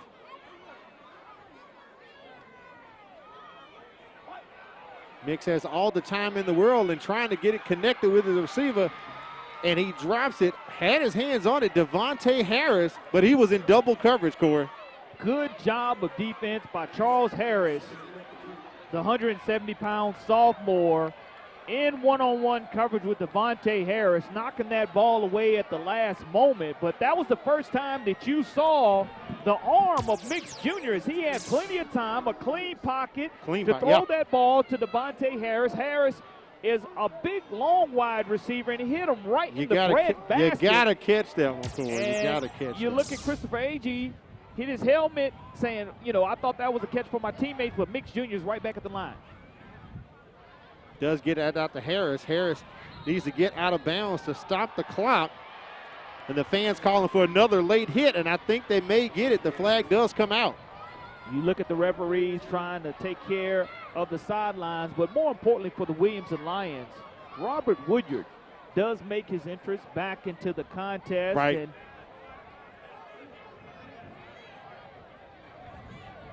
That's huge for Williamson. That does help them out, but these penalties are not helping them out at all, as they're giving free Foul, yards to Vigor. Personal foul, late hit out of bounds on the defense. 15-yard penalty, first down.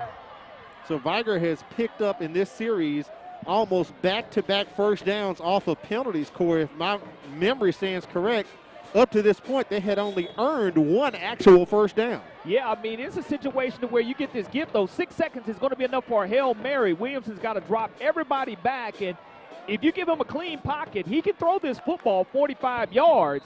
Cam Mix Jr., but it looks like there's going to be a timeout called by Vigor. I thought Vigor was out of timeouts from my count earlier, but maybe I was wrong.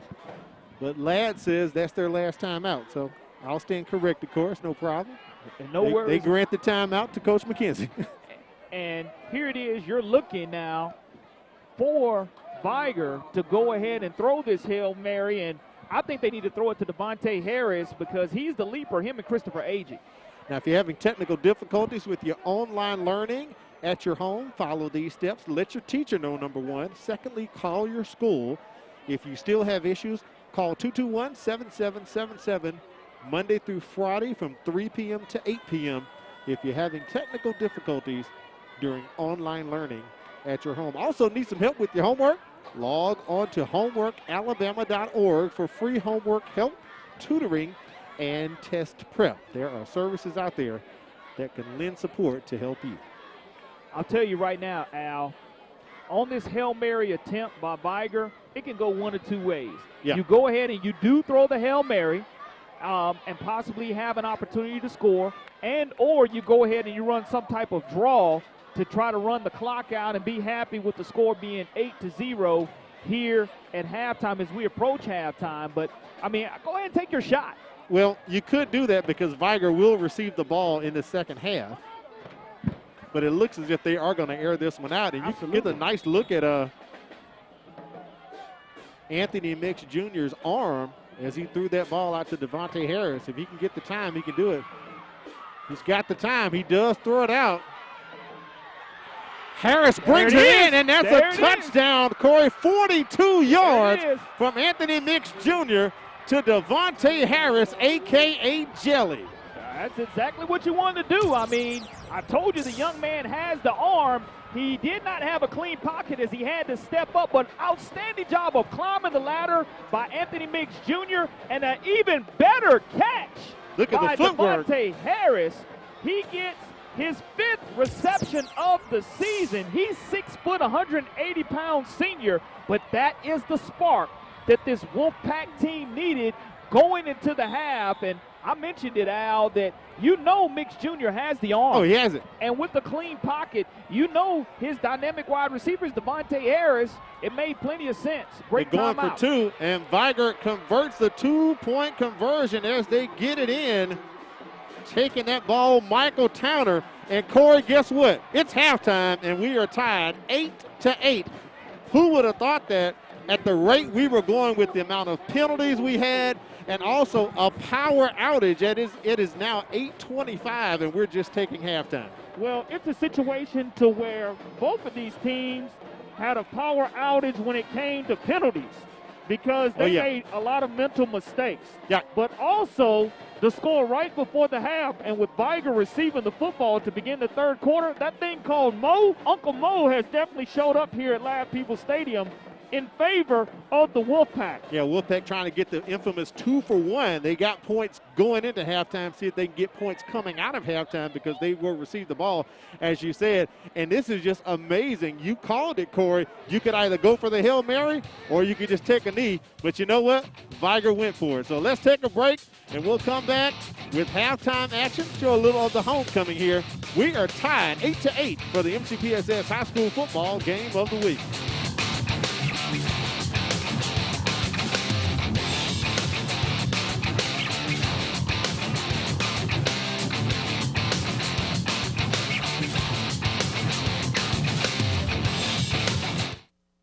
My name is Harshini. I'm a junior at Davidson High School, and after graduation, I plan on pursuing a career in dermatology.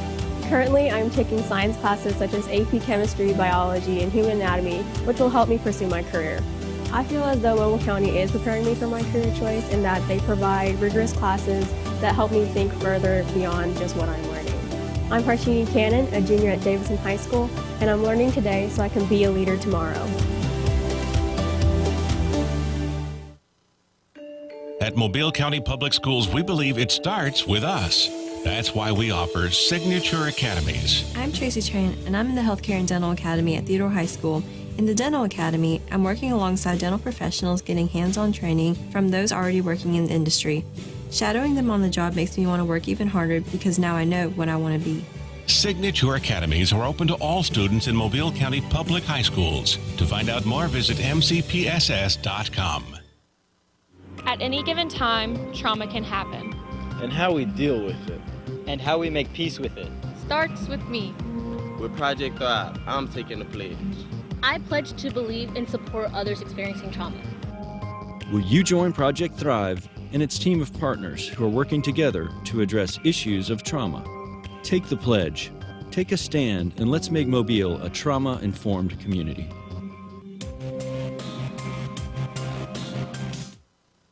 Hi, I'm Todd. And I'm Terry, and we'd like to invite you to join us as we take a look at nature in ways that you've never seen before. Come travel with us as we go coast to coast to uncover some of the most interesting animals and some of the most beautiful scenery that's offered outdoors. You can join us on our nature adventures right here on the MCPSS TV network.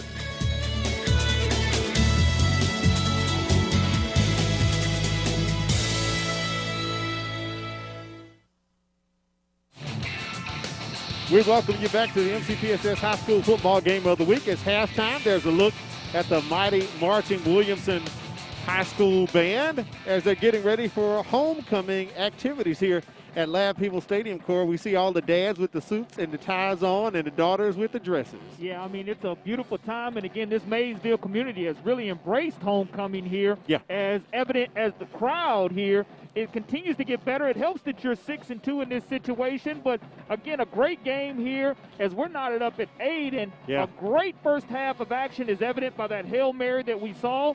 As we come back to before we start the third quarter play, I know we'll take a look at that great Hail Mary. We sure will. And both of these teams are really vying for playoff positions. It was huge for Vigor to get that touchdown right there. It keeps them in the ball game.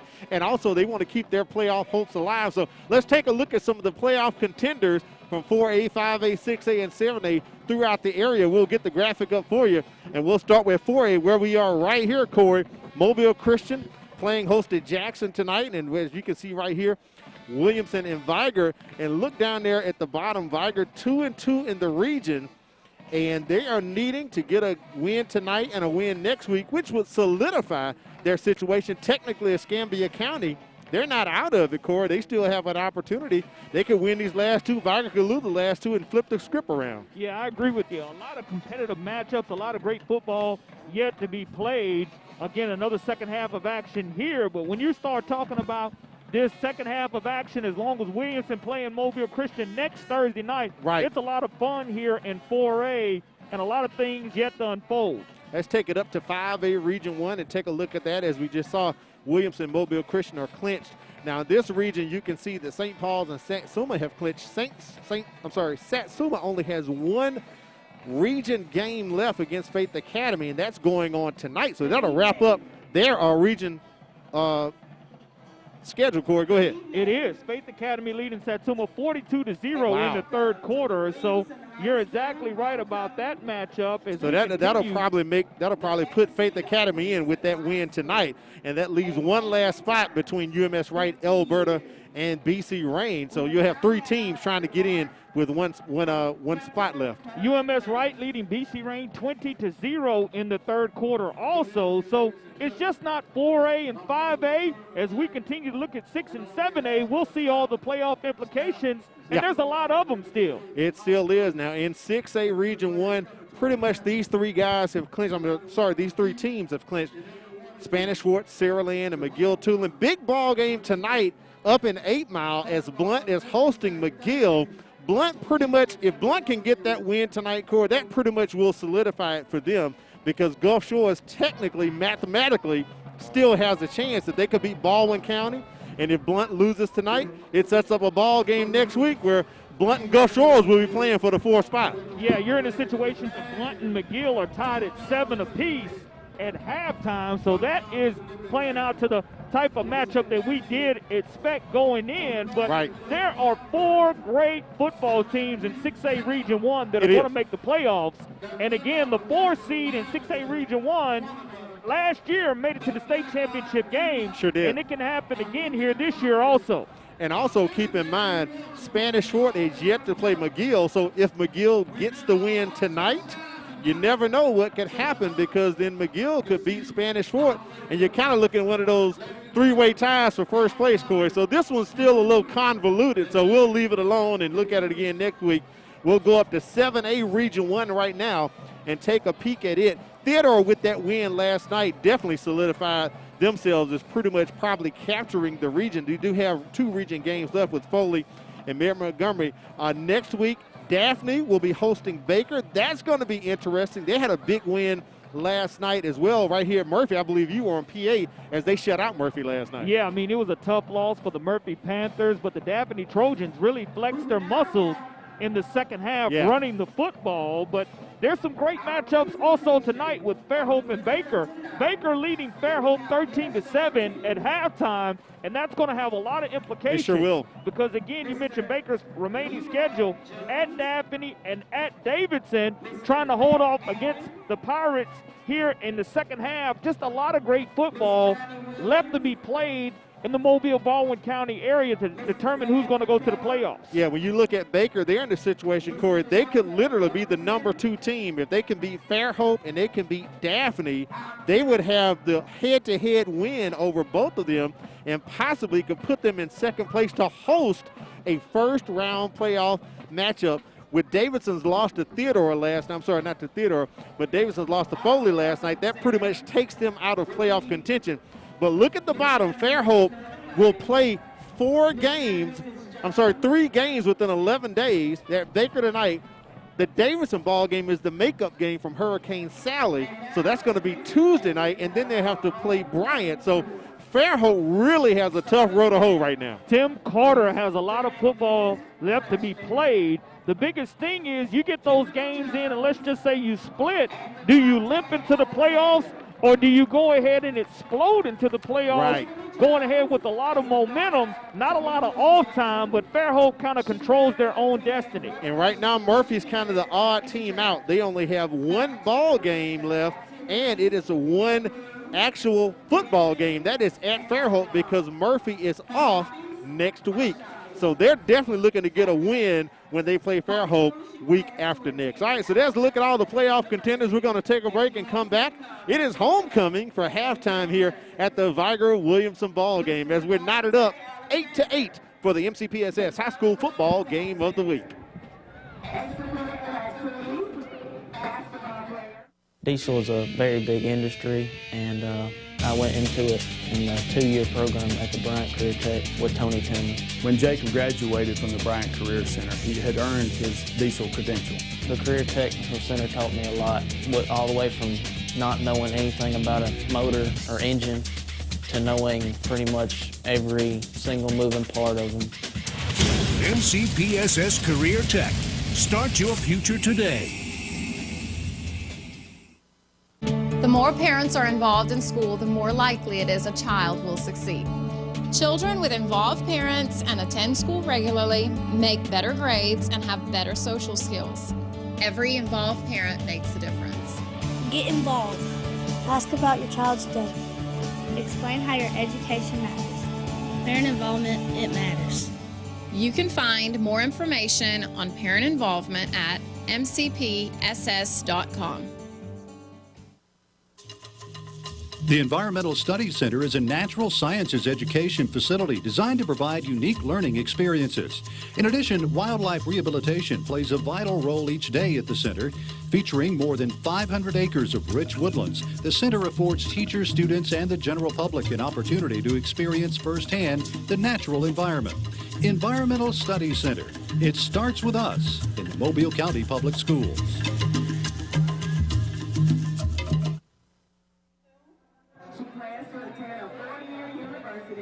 We We are live in Lab People's Stadium for the MCPSS High School Football Game of the Week. Halftime still going on. Homecoming festivities for the Williamson Lions.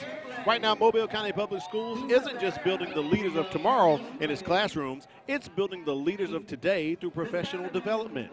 One way the school district is doing that is through its Leadership Academy. The Academy is designed to support principals, administrators, and other emerging leaders who are already within the system, developing and enhancing the skills they need to excel in leadership roles. Let's take a look at how the Academy works and how it can benefit those enrolled into the program.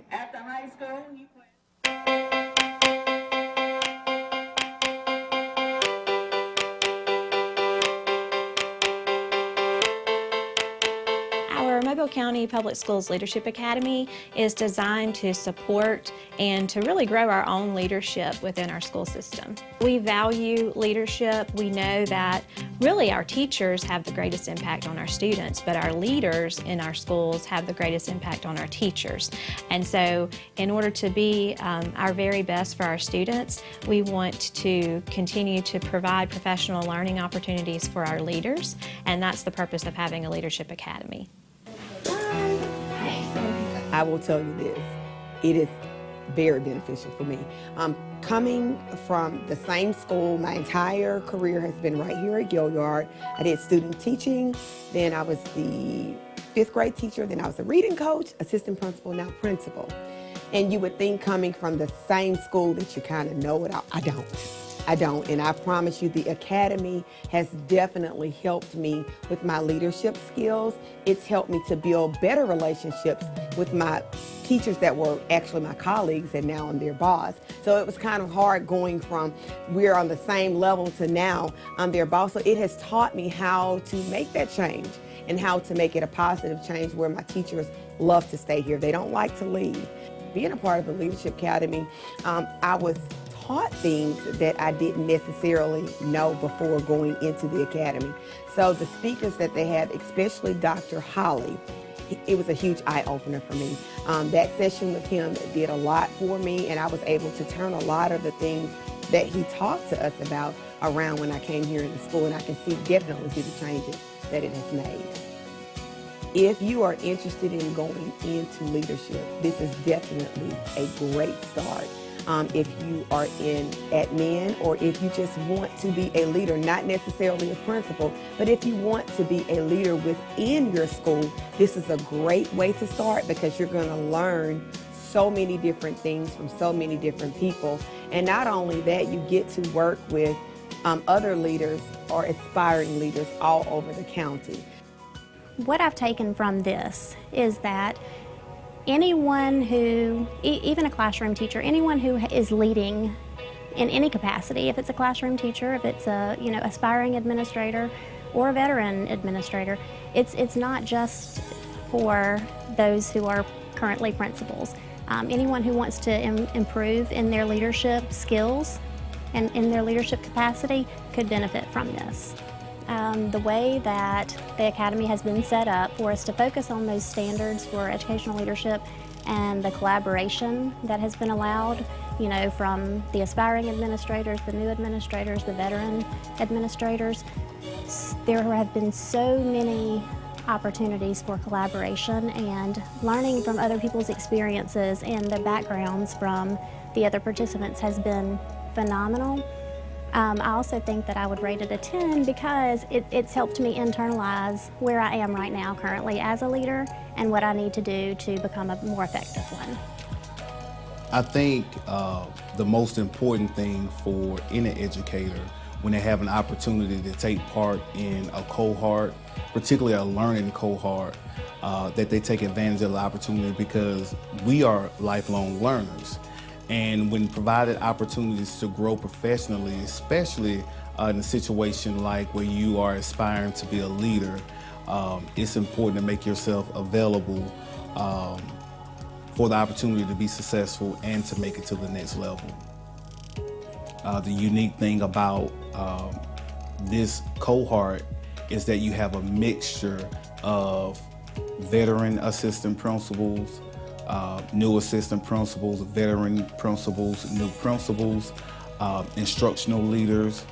And so the learning process is a holistic approach, and it provides a very unique experience for the participants. People should participate in the Leadership Academy because it is an amazing journey for leaders to come together and to dig deeper into the professional standards for educational leaders. It's actually given me an opportunity to meet with other colleagues and leaders around our county that we get to collaborate, reflect, and especially in my first year of being a leader here at Dawes Intermediate, what better support can we have with people that we get to meet with once a month and get to collaborate with each other? That we bounce ideas off, we reflect, but it's really digging deeper into my professional leadership here at Dawes, and it's helped me become a better leader. But it gives you a very detailed explanation of the professional standards for educational leaders, which I love to look at because you can break them down and look at each one of them and really help guide you into what your school needs to look like, be like, what your staff, culture, and everything will come together so that you can have the best facility and best school that you can possibly have. So there are 8 different opportunities to meet throughout the year, and some of those are online and some of those are face-to-face, and they are designed based on the professional standards for educational leaders. And but we wanted to make sure that each of the trainings they're very interactive. So there's a lot of opportunities to really get some real-world experiences, to collaborate with one another, to get up and moving. We want the academy to be designed in such a way that it's good instruction, what we would hope to see in our classrooms as well. And so this Leadership Academy is giving our leaders an opportunity to collaborate with one another and to learn best practices from one another. And we really are our own best resource. And so it's giving them the opportunity to learn with one another.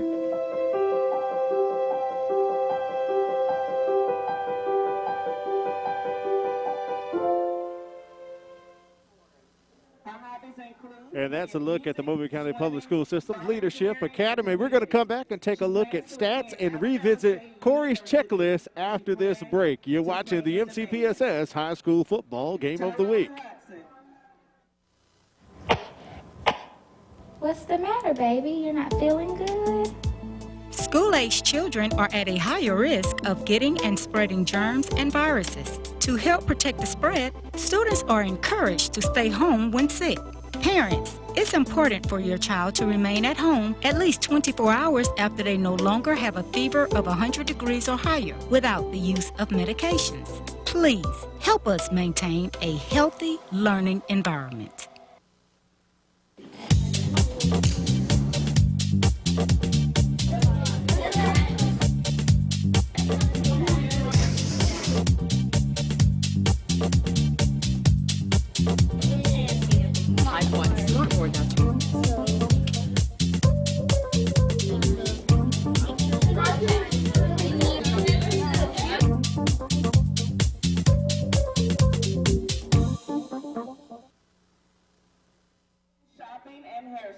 We welcome you back to the MCPSS High School Football Game of the Week. Halftime activities almost about to wrap up here. And Corey, let's take a look at first half stats for this ball game. This should really tell an interesting story for us here. Yeah, we're knotted at 8 apiece, but you look at the rushing yards for the Williamson Lions, only 8 as opposed to 41 for Vigor. Passing yards, 17 passing yards for Williamson, 45 for Vigor. 25 total yards of offense for Williamson, but they have 8 points on the board.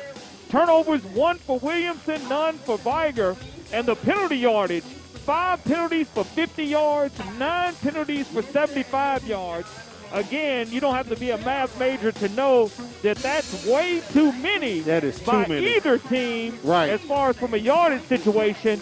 But 8 apiece is where we are here in this pivotal 4A Region 1 matchup. Yeah, you're right about that, Corey. 75 yards and penalties for the Vigor Wolves. But that one play, 42-yard pass, Hail Mary from A.J. Mix Jr., Anthony Mix Jr., to Devonte Harris gets them back into the ball game. So let's revisit your checklist and see if these teams are kind of doing what you thought they needed to do to really be successful tonight. Well, the situation for Williamson and my checklist was they had to stay healthy. That was the first thing on my checklist that Williamson needed to do. Well, what happens? Robert Woodyard on a two-point conversion has some type of injury. We'll get Mike Herndon to check that out for us to find out exactly what the injury was. They had to limit Lions' loss of yards. Well, with only 25 yards of total offense, they've had too much loss and creating turnovers. So far, they've been able to create one Vigor turnover at this point in time in the game. Now, for Vigor, they needed to control the offensive tempo. They didn't really get into any type of tempo because of the penalties. But, again, down and distance dominance, they were behind the sticks a tremendous amount of time in the first half. And special teams play. They had the one punt block that led to the score by the Williamson Lions in the first quarter. And I tell you what here, penalties are going to be thrown again as we begin the second half of action, because here at Homecoming 2020, the Williamson Lions have taken too long on the field. I think you're right about that, Corey, because the game clock is at 0, and typically they reset for 3 minutes after halftime, and they've yet to reset as of now. And the players are ready to get on the field. The officials are ready to get on the field as well. So they'll definitely need to wrap this up pretty quickly, because the guys still need to stretch out, Corey. They haven't done that yet. So 3 minutes is on the clock now. It's waiting to start, basically. Yeah, there will be a penalty assessed, and the Vigor is supposed to receive this kick. Vigor is receiving the ball, right, to start the second half, but they will do so in outstanding field position, because once the kick is made, the penalty yardage will be assessed on that kickoff, which will back Williamson up. And if Ryan Kidd, if he's kicking off for the Williamson Lions, he's going to have to use all 260 pounds to put toe to leather to try to back Vigor back up. Well, Corey, the homecoming king is right there. J. Allen Gray, he's already scored a touchdown tonight, so maybe they'll give a reprieve possibly and not throw the dirty yellow flag, because he's trying to stay clean and look good with his crown on his hair right there, Corey. He definitely is, and J. Allen Gray does a wonderful job on and off the floor for the Williamson Lions. And, again, we mentioned him being a state champion in basketball, but he's a dual-threat athlete. And, you know, he is a staple of this community because he has a relative that is on the coaching staff. Laretha Douglas is his aunt, and because of it, you know, the football family, Anthony Mix Jr. is also related to them. Right. So you're looking at a football family. Laretha Douglas does a great job on special teams and was a great addition to Coach Sumter's staff, as she's a staple of this community and has done so for a very long time, and kudos to her and the job that she's doing. Yeah, defense coordinator Anthony Coleman said she coached him in park ball, so she's definitely got the respect of the coaches and the players. We're going to take a break and come back, and we'll have second half action. You're watching the MCPSS High School Football Game of the Week.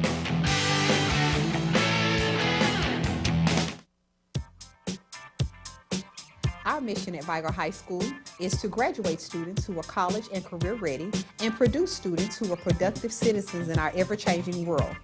The faculty and staff are committed to providing a variety of opportunities to meet the needs of all of our students. We offer all kinds of educational opportunities here for our students, and we are proud of what we do.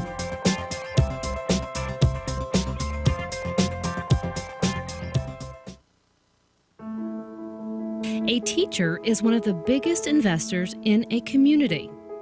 They impact the lives of those we value the most.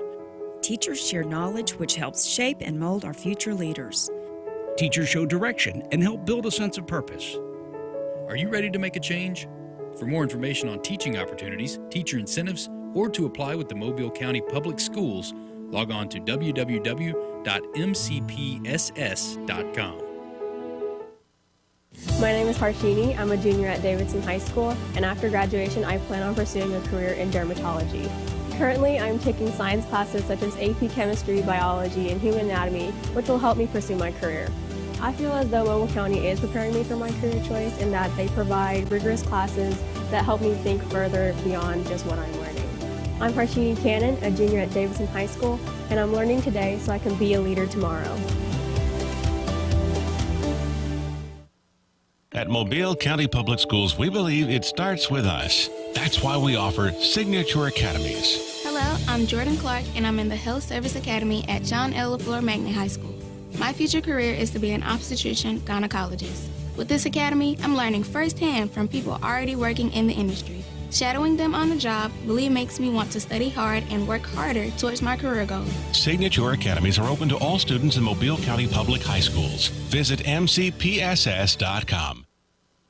As a student in the Mobile County Public Schools, there are a few things I've come to expect. One is a quality education, and the other is a quality lunch.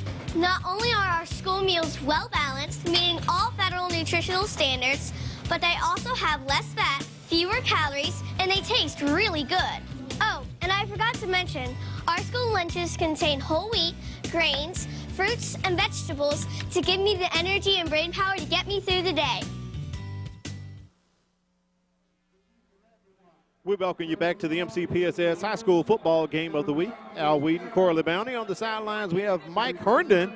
We are here at legendary Lad People Stadium. And Corey, look at the future of high school sports, maybe college sports, maybe some pro sports there. As a young man, you know, when you're a kid, you'll play with anything, Corey. You're playing with a Powerade bottle, man. Yeah, you just love the game. You love to be around it. And it's a situation to where we mentioned the park ball mentality of the Williamson Lions and Laretha Douglas.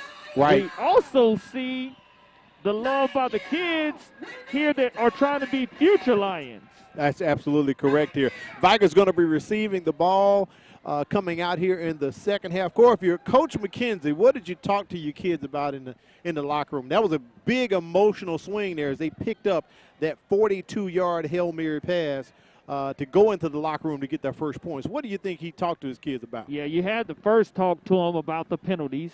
Let's clean up the penalties. Let's give our quarterback, Anthony Mix Jr., a little bit cleaner pocket to take care of himself. If we're able to do that, we'll be in a good situation. We have to take this momentum to move forward.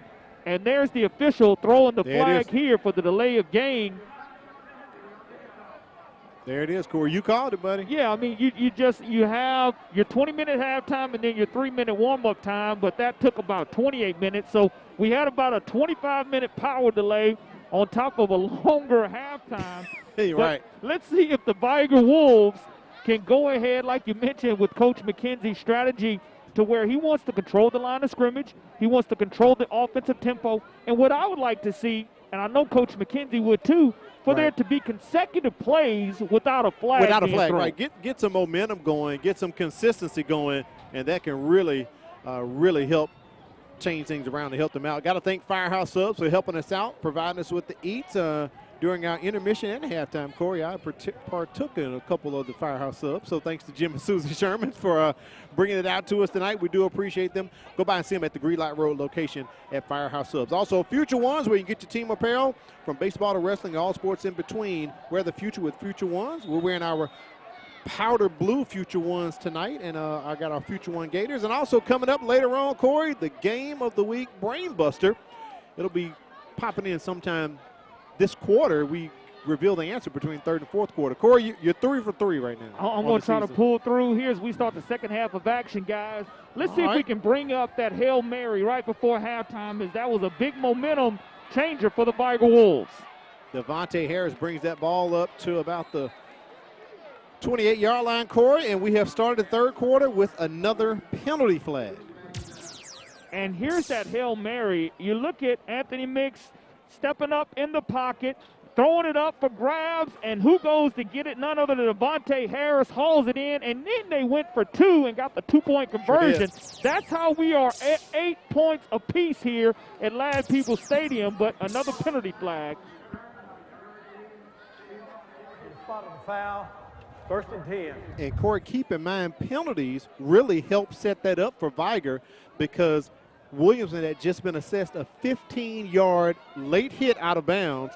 Vigor ran one play, and before that, it was a 15-yard late hit. So they had picked up 30 yards just in penalties to set up that 42-yard Hail Mary as Vigor comes out in the second half, and they are running the ball as they're trying to get the offense going. Michael Towner, he scored the 2-point conversion to knot us up 8 apiece. He's at 245 pounds. He gets that load going forward, north and south. It's hard to stop. Here's that tempo that I was talking about by Vigor.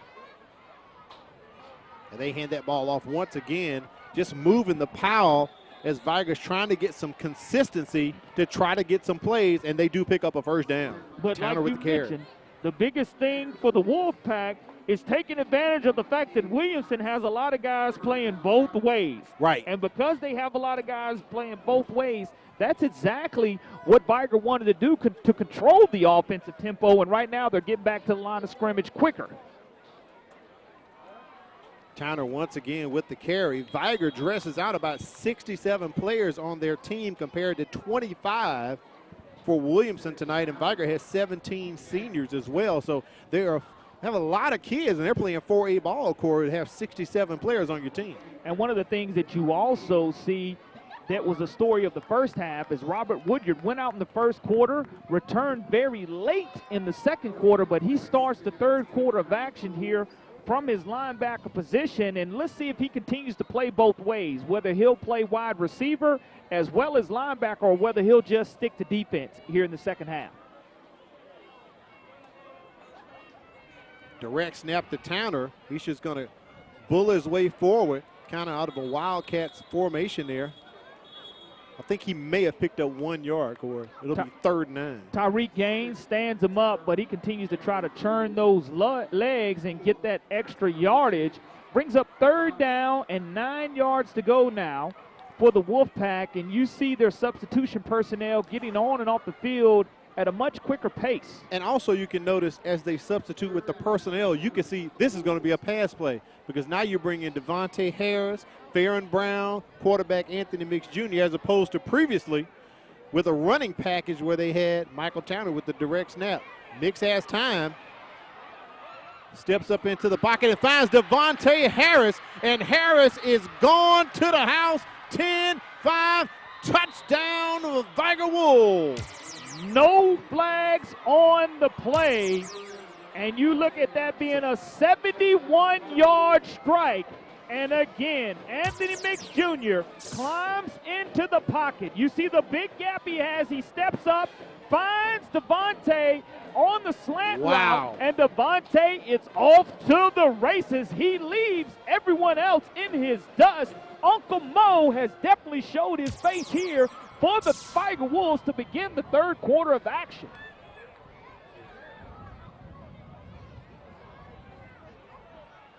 Vigor looking to kick the extra point here rather than going for 2.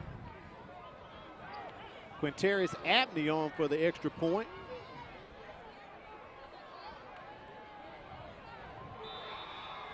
And Abney makes it 5 of 6 on the season with extra points, and Vigor's on top 15-8. Corey. Well, Al, we talked about momentum. Well, we've got it all here at Ladd Peoples Stadium. Can Williamson respond? Great job by Mix helping out his team.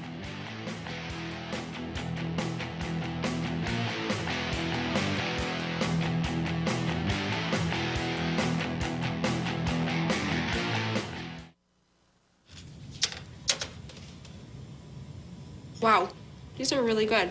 You act surprised.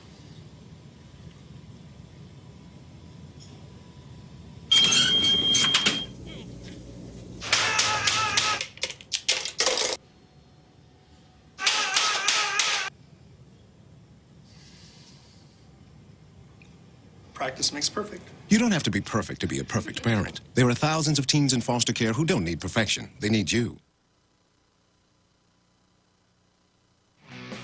Welcome back to legendary Ladd Peoples Stadium for the MCPSS High School football game of the week.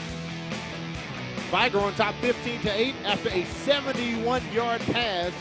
Pitch and catch from Anthony Mix Jr.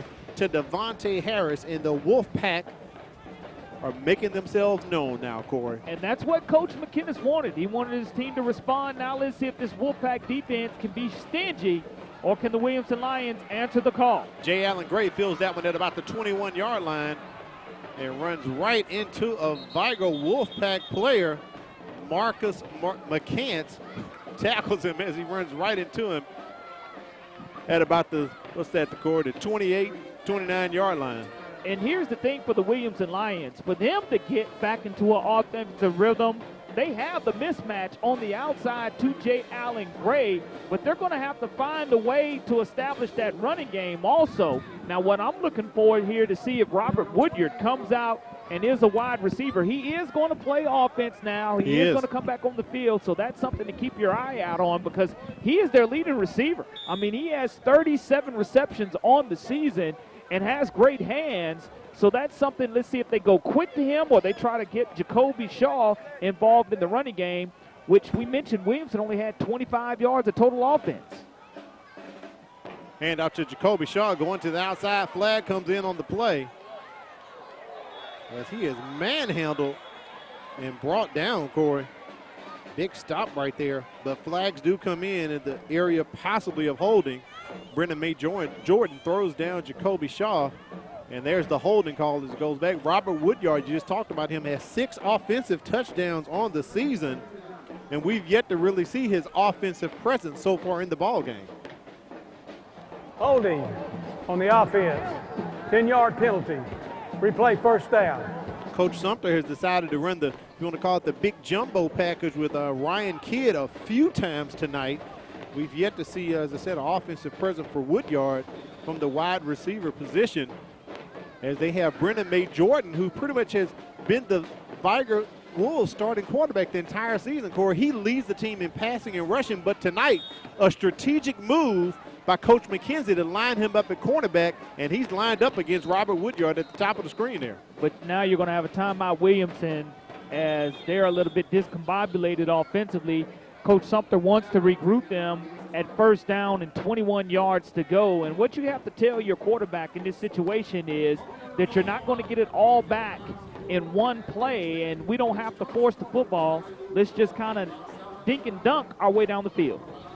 When you need to know what's happening in Mobile County Public Schools, watch Inside Education with Helena Tyler for all the latest school news and in-depth reports on issues that affect your child right here on the MCPSS TV network.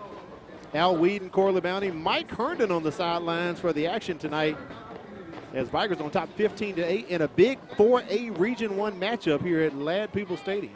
And here are some other scores from the Mobile-Baldwin County area tonight. McGill-Tulin leads Blunt in the fourth quarter, 14-7. Wow, tight ball game. And that one is pretty tight. And, you know, you expected that out of those two teams playing one another. But also, here are some other scores that are going to kind of surprise you. Fairhope now leads Baker 17-13 in the fourth quarter. St. Paul's is blanking Alberta 35-0. Saraland leads Robertsdale 41-0. Let's check in with Mike Herndon. What's up, buddy? You guys mentioned the move of Brandon May to cornerback after playing quarterback most of the year. Coach McKenzie told me before the game part of the reason for that was both of their starting cornerbacks have played the rest of the year or hurt for this game, so they had to do a little juggling, a little moving around. He said big plays are going to be a key to this game. He was worried about his defense giving him up, but it turns out his offense is putting him on the board.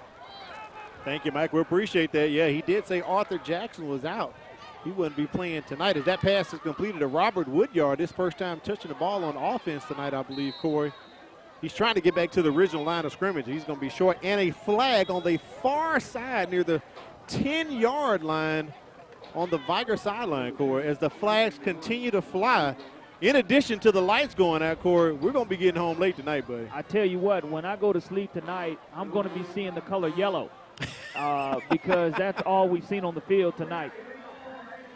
Offense, 5 in the backfield. Be a 5-yard penalty, replay first down. Well, that's going to push Williamson back, and I know Coach Sumter's not going to like that. Now, I will say this. Orrin Wilson ran onto the field late. About 10 seconds were left on the play clock, Corey, so maybe someone lined up in the wrong position or something. Wouldn't have too many guys in the backfield there. And that's something else you need to take a look at here as the Williamson Lions are 4-0 in 4A Region 1 play. Well, Mobile Christian leads Jackson 29-22. Ooh. And that's a barn burner and has a lot to be said. So the Jackson Aggies, along with the Wolfpack, are trying to play spoilers. That's right. That's right. Double stack receivers at the bottom as they just toss it out to Jacoby Shaw. And boy, he is met and popped by the Vigor Wolves, as the Wolves defense is really starting to step up here in the third quarter. Jacoby Bearden, the 5'10", 170-pound senior from his outside linebacker position, I do believe is going to get credit for that stop. But it's now a situation, if you're the Williamson Lions, you're looking down at second down and close to 31 yards to go. And really the only success that you're going to have is running those slant routes or go routes to J. Allen Gray. Or you can go ahead and have a little quick bubble or screen pass to Woodyard, but that's not going to help you get 29 yards back. Play clock at 1. Delay again. It's now at 0, and there's the flag out. Daniel Miller upset. They could not get the play off. That's going to push them back to the 4-yard line. With a dead ball foul, delay a game on the offense, be half the distance to go. It's Vigor defense definitely stepping up in the third quarter. Defensive coordinator Renato Jackson has come up with a motto for the team. It's one game at a time with 15 in mind, Corey. You know what that 15 stands for. That's making it all the way to the championship game. And that championship game will be held in Tuscaloosa, Alabama, the Super 7, as Bobby Parrish led the Williamson Lions to the Super 6 at the time. Sure did. Now it is the Super 7, as we have 7 classifications in the state of Alabama. But Williamson struggling personnel-wise to get everybody in position, and they're going to be called for another penalty here for illegal shift. Direct snap to Orrin Wilson. There was movement going on. The ball was at the 4-yard line. It's 1st and 33. And this one's probably going to be half the distance to the goal here. Coach McKenzie's going to decline this penalty for sure.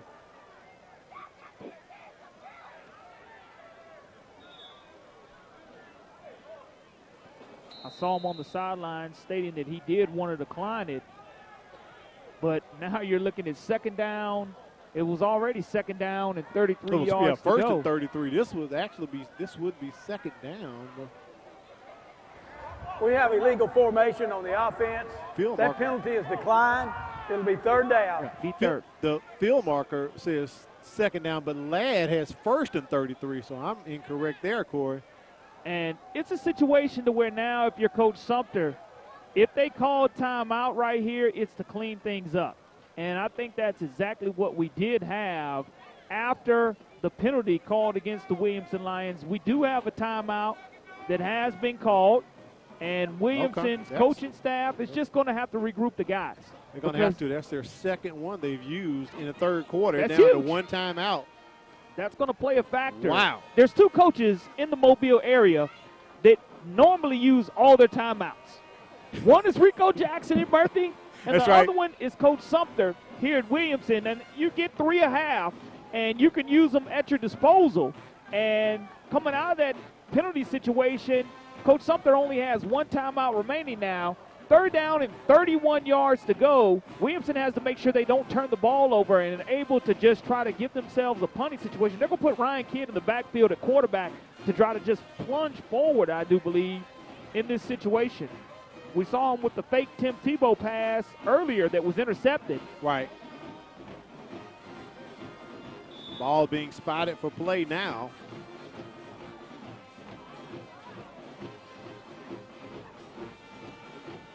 Kidd takes the handoff, goes straight up the middle. And the Wolves pretty much wrap him up. Jacoby Bearden in on the tackle there from his outside linebacker position. It'll take Williamson to 4th down. When you hear the whistle, you have to let up. But it's a situation where Ryan Kidd took that run. It was a design quarterback run, quarterback draw, but he's the punter also. And we saw that 1 week ago when Tanaka Scott would run a route close to 20 or 30 yards, then have to turn around and punt. Ryan Kidd's 260 pounds getting ready to punt this football out of his own end zone. Now, he averages 30 yards per punt. But putting toe to leather and a good snap being had is the biggest thing right here, because we've already seen 1 punt block tonight, but that was by Williamson. Kidd gets the punt off.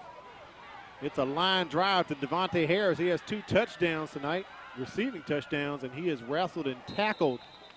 They're going to make his forward progress stop at about the 37-yard line. So Vigor has great field position here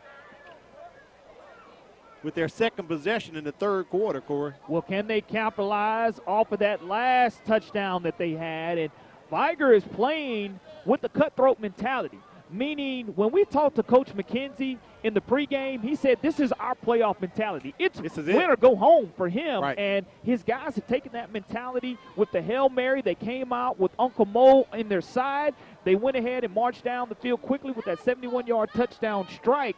6:22 remaining here in the third quarter of action. Now, what you want to see here is a good tempo without any penalties being called. And we have a penalty. Hands to The foul will the be face. administered from the end of the run. First down. And that's going to be another 15-yard penalty called against the Williamson Lions from the end of the run. And Vigor's going to take over right at the Williamson Lions 23-yard line. Anthony Mix Jr. over center. Runs out. He's out wide. He's just going to keep it. Turns it upfield. Got the first down, Corey. He's trying to get to the end zone. And flags are just littering the field here after that run by Anthony Mix Jr. But here's the problem with that, though. You have to look at the way Mix Jr. was holding the football. As we see this replay, look how loose the football is outside of his body. If somebody, it's easily to knock that football away as he's ducking and dodging defenders. Nice stiff arm there to pick up additional yardage. We'll see if it comes from the end of the run. If it is called against the Wolfpack. I don't know if it was a crackback block, possibly. I saw something look like that on the replay. We have a blindside block against the offense. 15-yard penalty from the spot of the foul. Still playing first down. That hurts right there.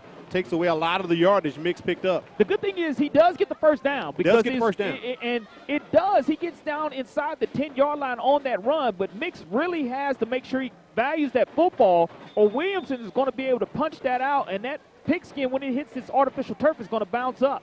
Approaching 6 minutes here remaining in the third quarter. Al Whedon, Corey LeBounty on the sidelines. We have Mike Herndon. Vigor and Williamson going at it. Vigor on top 15-8 with the carry right there by Barnes. It'll be second down, maybe about 12 coming up here for Vigor. Also coming up, we're going to have to reveal the question, Corey, the game of the week brain buster. Corey, you started out the season hot, man. Right. You went 3-0, and you've lost your last three. You're 3-3, Corey. I've got to try to stay above 500. You know, you've made the questions tougher. We have a sideline warning against Vigor. That is their first warning. All right, so sideline warning. We've had one against Williamson already, so if it happens again, it will be a 5-yard penalty against either of these teams. So a 2nd and 11 coming up here for the Wolfpack as they're trying to get back into the red zone. Mix had got them in there with the run, but a blindside block removes them out of the red zone. Hand off to Devonte Harris. Jermaine Coleman. No, that's Coleman there, Corey. That's a good run. Gets him up into the red zone, close to the 15-yard line. And Coleman, he's a young man that transferred in also with Anthony Mix Jr. And this young man's 5'10", 180 pounds. And Mix is down, Corey. And you're looking at Mix Jr. I'm not quite sure if his ankle got twisted up in that situation because he didn't play 1 week ago, having a high ankle sprain, set out, and now he's probably favoring it a little bit. They're going to try to. Appears that way.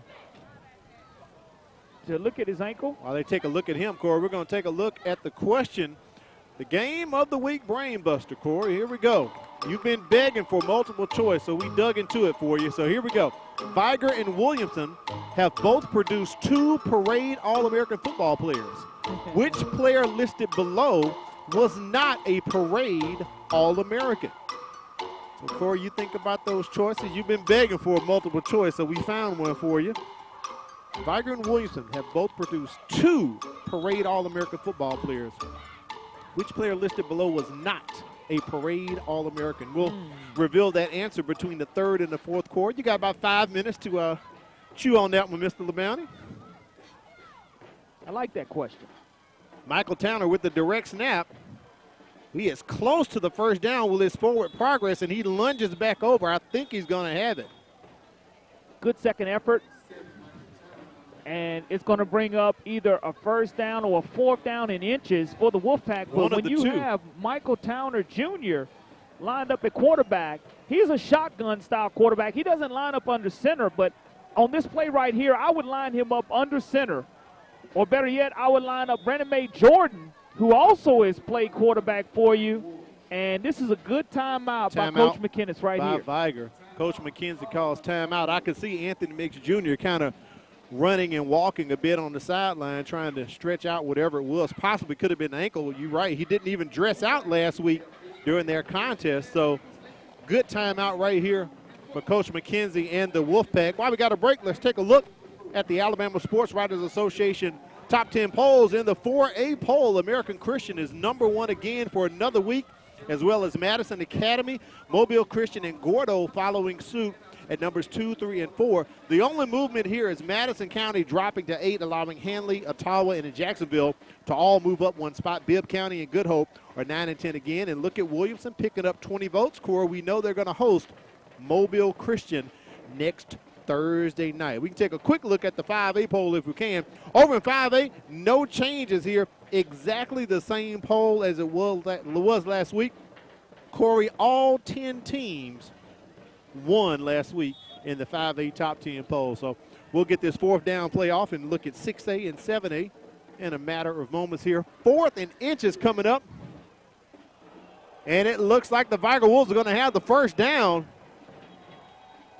And Williamson is upset as they let them get that big run, and another injury taking place to the Wolfpack as well. Looks like Mix Jr. It does. He came back into the ball game, Corey. He is really hobbling there after taking the snap.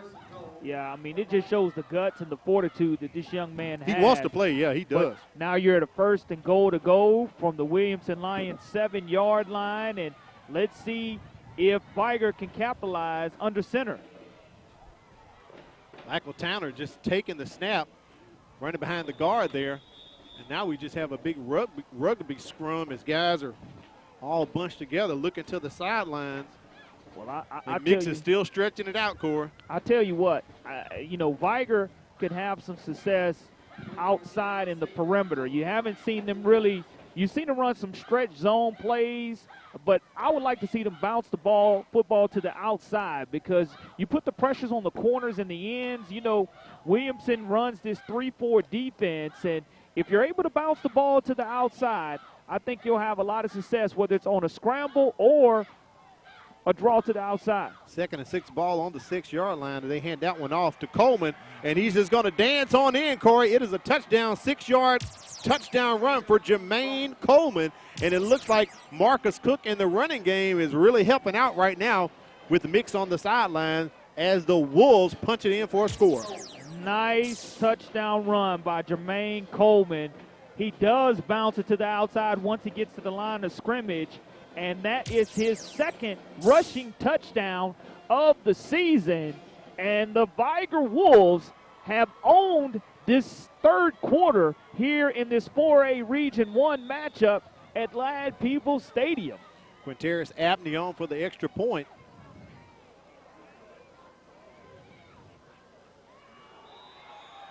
It is up and good, and Vigor extends their lead on top of Williamson 22-8. They have come out in the 3rd quarter and put up 2 touchdowns. And let's go ahead and put up that 6A poll. We'll resume it here with the Alabama Sports Writers Association. In 6A, Oxford remains #1 with all 23 first-place votes. Again, numbers 2 through number 6 with Saraland remain the same. Blunt's lost to Spanish Fort last week, drops him to 10. And the Toros leap over McGill to number 7, with McGill remaining at number 8 from last week. Blunt and McGill, of course, are playing tonight up in 8 Mile. Let's take it up to 7A. In the 7A poll, the top 4 teams remain the same another week. Theodore's win over Fairhope slides them up 2 spots to 5, and the Pirates fall to 9, with Daphne remaining at number 6. Daphne's win over Murphy last night will keep them remaining in the poll for another week, Corey. Yeah, you have to look, though, at this extra point. There was a roughing the kicker penalty called. Penalty flag did come in, right. Another penalty flag on the field. but it will be assessed on the kickoff for the Wolfpack, as they will now be kicking off from the Williamson Lion 45-yard line, which will, when you look at it, you see the kicker knocked over. The penalty flag comes immediately out. Vigor leading 22-8. And by looking at the scoreboard, you look at who struck first. The Williamson Lions jump up 8-0. And that was off of a special teams miscue, points off turnovers. J. Allen Gray was able to get that touchdown. But now momentum has gone entirely after that Hail Mary pass to the Vigor Wolves. Benjamin Bennett puts this one into the end zone. Coach McKenzie told us Williamson is strong, they're competitive, but Vigor must build cohesiveness and do what Vigor does best. Focus on energy and stick with the game plan to succeed. We saw them have a lot of penalties in the first half. They had 9 for 75 yards.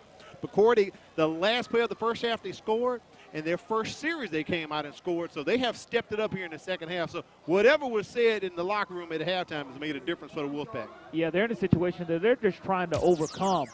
In this situation, the penalties, both teams are, but the Williamson Lions are in desperate need of some type of offensive rhythm and drive. They've gone in reverse. They put themselves behind the chains down and distance-wise. Robert Woodyard is back in the game. He's going to line up on the outside wide receiver, but I'd like to see him stretch the field and try to go vertical to J. Allen Gray. Miller unloads that one. Incomplete as he tried to catch up with Robert Woodyard. It'll take Williamson to second down, and we know this is really uncharacteristic. Williamson has won the Sportsmanship Award before, and penalties is one thing that can drive Coach Sumter wild when he knows his kids are stepping out of character, not doing what they need to do. So a lot of penalties here on both teams tonight. Second down and 10 for Williamson as we sit at the 3:14 mark here. Corey, we're going to be wrapping our ball game up late. We'll probably get a lot of the scores in.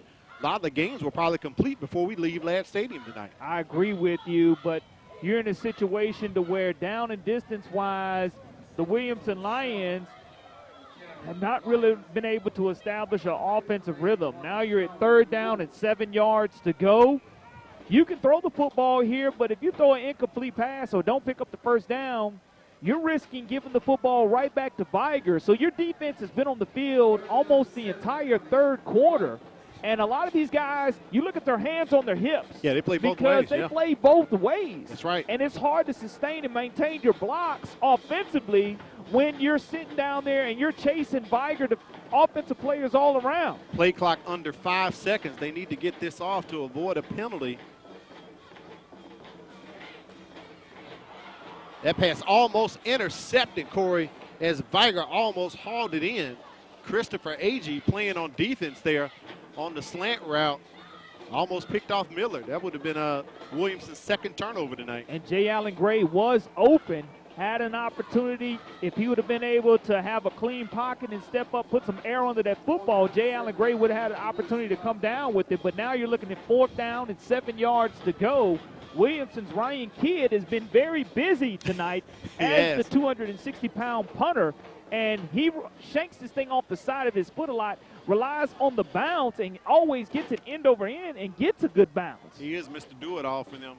Defense, offense, great punt by Kidd. That goes over the head of Devonte Harris. I thought he would have just let it fall and roll to the ground, but he picks it up.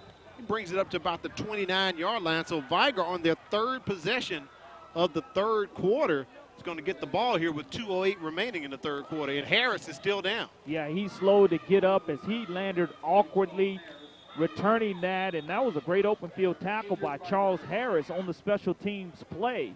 But you again look at Harris holding his ankle. That's something that has plagued Anthony Mix Jr. last week, as well as plaguing right now the man of the hour, Devonte Harris, who has really stepped up offensively for the Wolfpack. All right, Corey, let's get the Game of the Week brain buster up here. Let's get the answer revealed. We have 2:08 remaining here in the third quarter. Vigor and Williamson have both produced 2 parade All-American football players.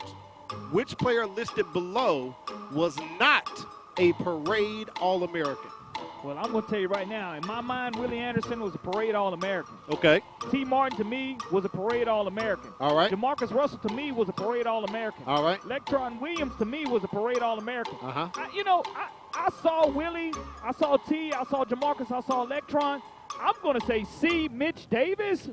And, that's just me. And Corey, you do like C because your name is Corey. It is. All right, so we'll get Wade to reveal the answer. Corey, it is Lectron Williams. Was not a what? Corey, Lectron Williams was not a parade All-American. Folks, if you're watching this. He was not a parade All-American. And you know that the Vigor national champions came out of Pritchard, Alabama, and Lectron Williams was Corey. not a parade All-American. Not a parade All-American. That is blasphemy. Well, Corey, if you think back, when Vigor went to that first championship, in that first championship game, Lectron got hurt. He did? He didn't finish the Yes, game. he And did. that following season, it wasn't as explosive as that previous year, but he still was Alabama Sports Writers Association. He was Super Six player, but unfortunately he was not a parade All-American. But Mitch Davis was a parade All-American. Y'all help me at home, folks. Y'all help me at home, whether you're watching on YouTube, Facebook, or you're watching on your Roku stick. Lectron Williams is a legend. And he's that going is to be correct, an All-American to me. That is, now, to us, yes, Corey, absolutely. But unfortunately, that was not the case that particular year. And, Corey, it hurts, doesn't it? 3 and 4, brother. That hurts. but I should have gone with I still would have stuck with Mitch Davis being my answer. I got you. Because, again, Lectron Williams meant so much to the Vigor community and to that national championship. And I was just as surprised. team. Trust me, I quadruple checked what I was looking. I said, this cannot be true. And, Corey, it was. I was startled at that one. You would have thought so, but, yeah. But that just goes to show those are all legends here at Williamson and Vigor. And it tells you the type of talent that we've been able to witness, whether it's at Pritchard Stadium or right here at Ladd Peebles, the type of players that came through here. The offense, 5-yard penalty. That's going to push the Wolfpack back a couple of yards. Matter of fact, we saw one of the guys who played on the championship team, Officer Ryan Blakely, talking with John McKenzie. And he said, Coach McKenzie coached him at Alabama State, Corey. Yeah. So that Vigor pride, the school, that spirit built, it runs deep, man. It really runs does. deep. It really does. And I enjoyed watching all of those guys when I was growing up. And, again, you look at that Wolfpack being national champions, probably listed. Not just back-to-back state, but national champions, probably listed as one of the greatest football teams, if not the greatest high school football team of all time here in the state of Alabama. But now you look at this Wolfpack team, Anthony Mix Jr. coming back into the game, trying to make a difference on a gimpy ankle. Sure is. Hands that off to the runner. Picks up a couple of yards there for the Wolfpack. In on that play for Vigor. Benjamin Bennett with the carry. Gets back to the original line of scrimmage. It's going to be 3rd and 10 coming up here for Vigor. And Vigor just simply taking their time as the game clock continues to run, in charge. 22-8, Corey, here in the 3rd quarter. A big 4A Region 1 matchup. You mentioned some other scores. Fairhope leading Baker in the 4th quarter, 24-13. That's a big contest there in 7A. Absolutely. Blunt ahead of McGill-Tulin, 20-14 in the 4th quarter. Wow. So Coach McKenzie's going to use a timeout right here. At 1 minute and 9 seconds left in the 3rd quarter, he wants to discuss things. 3rd and 10, big play coming up. Vigor has scored twice here in the 3rd quarter. 71-yard touchdown pass from Anthony Mix Jr. to Devonte Harris. And then we had a 6-yard run from Jermaine Coleman as Vigor extends their lead. And they are clearly in charge and in control of this ball game, Corey. Well, we thought they were out of it going into halftime, and things have just literally. We saw the lights turn out, but the switch has flipped here for Vigor tonight. Yeah, I mean, they flipped that switch late in the 2nd quarter at halftime and here early in the 3rd. Join Homeroom with Renee Phillips and find out the latest homework tips and what's happening inside the schools and classrooms. It's Homeroom with Renee Phillips right here on the MCPSS TV network, and we thank you for joining us on the network tonight. Al Wheaton, Corey LeBounty.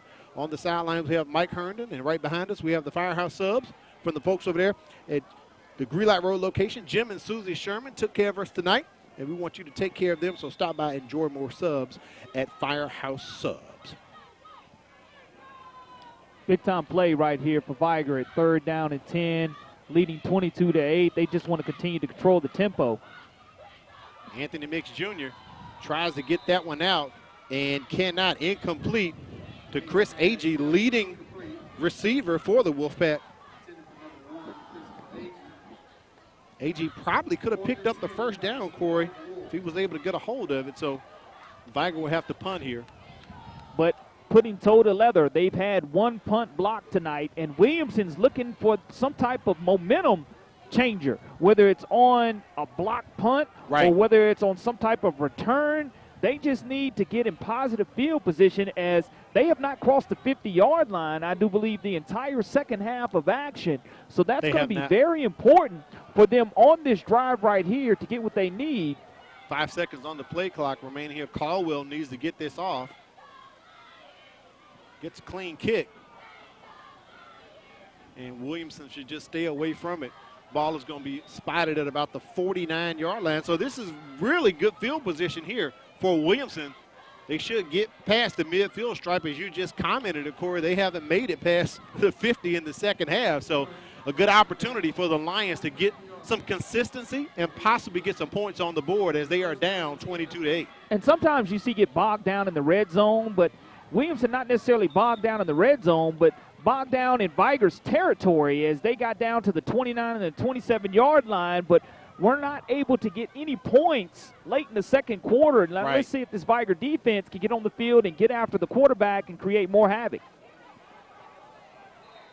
Hand off to Shaw, as he is wrapped up by the Wolfpack, and that's going to be for a loss. Good job of Devin Caldwell, 6'1", 210-pound senior, along with Abraham Daniels, who leads this team in tackles, tag teaming on that tackle. A loss again. You look at the down and distance situation for Williamson. They are behind the sticks now, 2nd down and 13 yards to go for Williamson. And that's been the story of the second half, not being able to gain any positive yardage on early down and distance situations. Need to get that rhythm together, get some consistency. Miller and the Lions looking a bit confused here. Play clock at 5 seconds. He's still asking for help, and Coach Sumter has to burn the timeout. Well, they could not burn the timeout. Flag on the play. So that's going to back them up 5 yards, Corey. Well, you know, it's been a situation for Williamson to where it has not been pretty penalty-wise. And now you're looking at 2nd down and 18 yards to go. Well, you're going to have to go vertical at some point in time on a slant route to Woodyard or on a go route to J. Allen Gray, and you have to give your quarterback Daniel Miller time to do so. And we're going to have the end of the 3rd quarter here at Land Peoples Stadium. Coach Sumter is going to let the game clock run out, so that's going to wrap up 3 quarters of play with Vigor on top 22-8. We have 12 minutes remaining in the contest. Can the Lions mount a comeback? Stick with us and we'll find out with the MCPSS High School Football Game of the Week.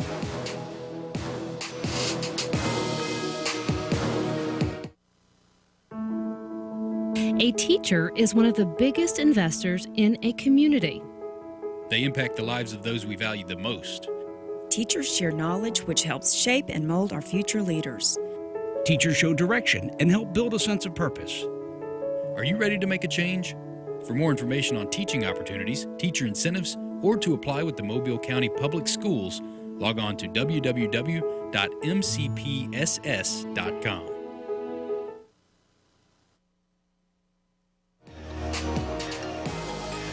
We welcome you back to the MCPSS High School Football Game of the Week. We start the 4th quarter with Vigor on top 22-8 over Williamson. Al Wheaton, Corey LeBounty on the sidelines. We have Mike Herndon. It is 2nd and 18 for the Lions from their own 41-yard line. Daniel Miller rolling out. Does get it complete to Robert Woodyard. And the Lions cross the midfield stripe. Not enough for the first down, but it does put them in front of the 6 a bit, Corey. Just pressure being applied by Vigor at this point in time, and now you have crossed midfield for the first time, and the Williamson Lions fans are just waiting to erupt and have something positive happen, but Daniel Miller just hasn't had a lot of time here in the second half to really get this Williamson Lion offense started. 3rd and 6 coming up here. Big play for the Lions. Play action. Miller's got a guy, and that pass is intercepted too high. Vigor on the pick, trying to take it to the house for the Wolfpack. Theron Brown. That's Williamson's 2nd turnover tonight. And you just look at the pressure. I believe that pressure comes from Devin Caldwell. Yeah. Caldwell from his inside linebacker position. Benjamin Bennett with the 5'9", 160-pound junior linebacker makes a big play for the Wolfpack. Yeah, that's 12, Theron Brown.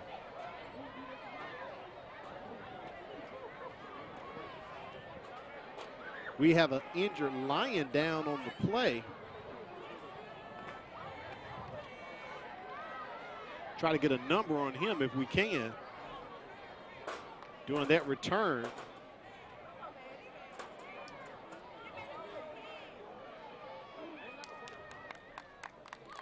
It looks like Daniel Miller, quarterback for the Lions. It is. So it'll be ball over.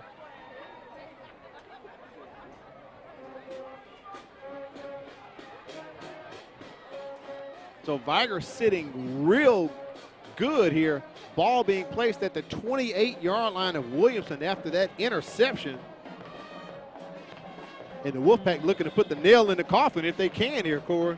And that's huge by Theron Brown. The sophomore comes away with the interception. And now the Wolfpack are in business. This Williamson Lion defense has been on the field for a very long time.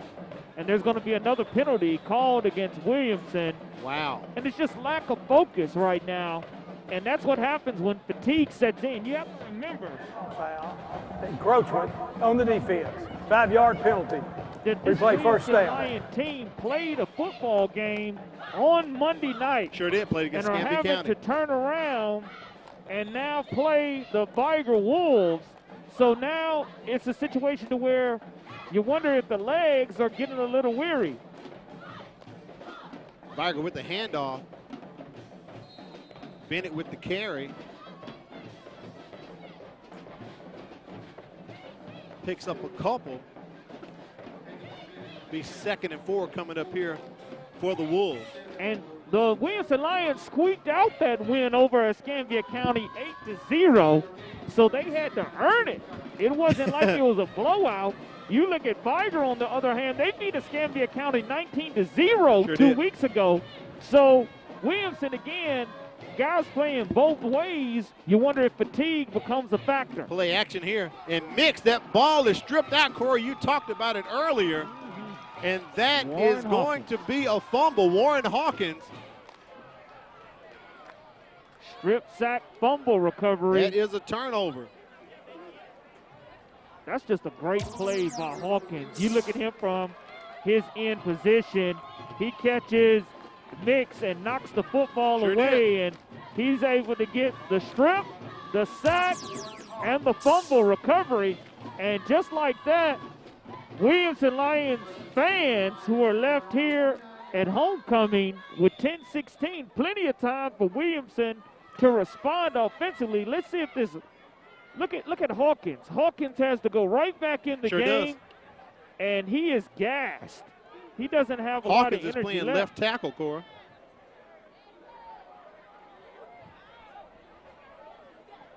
So Williamson 1st and 10, ball on the 29-yard line.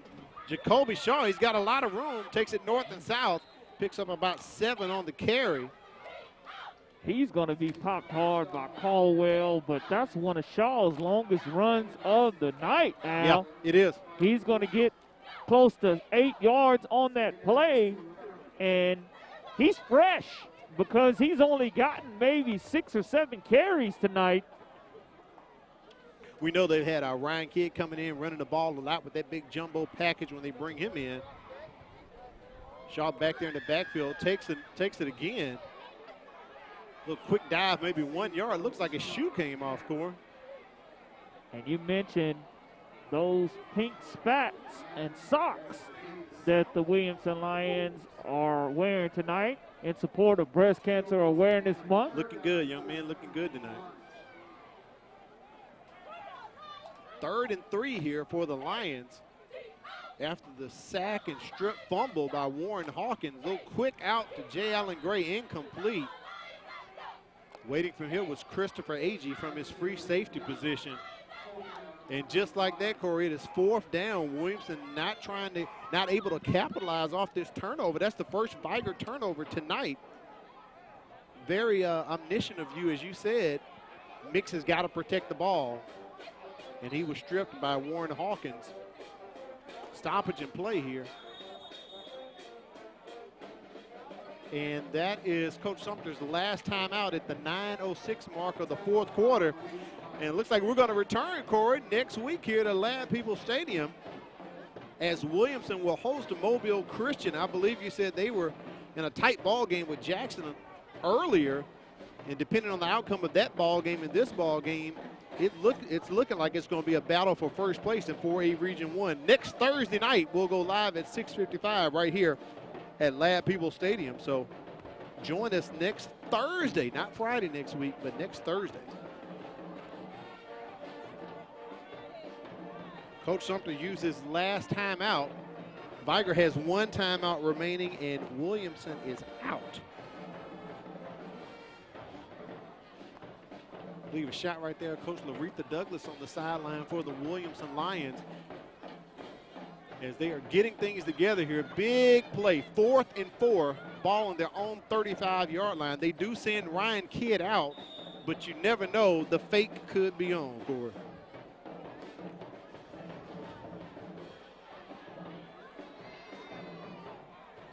Devonte Harris lining up at his own 35-yard line. Let's see what the play is going to be. Handed off to the up guy. That looks like Robert Woodyard, and Corey, that is not enough. Ball over on downs. Williamson went for the fake, but Vigor stayed home. Well, that's what you're taught to do, but you get it in your playmaker's hand, Robert Woodyard, and we saw him leave early in the first quarter with some type of injury, and you know, you just don't have a lot of push and a lot of drive this late in the game when you are playing both ways, offensively and defensively. You're built to be Iron Man, and that's where Williamson has been strong all season long. But tonight, when you're on the field for extended periods of time, as Vigor has kept Williamson's defense on the field here in the 3rd quarter, it makes a difference and goes back over into the 4th quarter. And off to Coleman, runs into DeMontre Pritchett, Corey. He probably could have picked up another 2 yards, but Pritchett comes in about 340. That ain't happening. Does get positive yardage, and that's the biggest thing for this Vigor offense. Woodyard's going to get credit, but Coach McKenzie is going to be happy just sitting on the clock here as long as he can, leading 22-8. In no hurry whatsoever. Probably won't snap the ball until about 5 seconds remaining on the play clock. And Mitch Jr. has been a warrior tonight, battling that ankle injury that we saw him have last week and this week as well.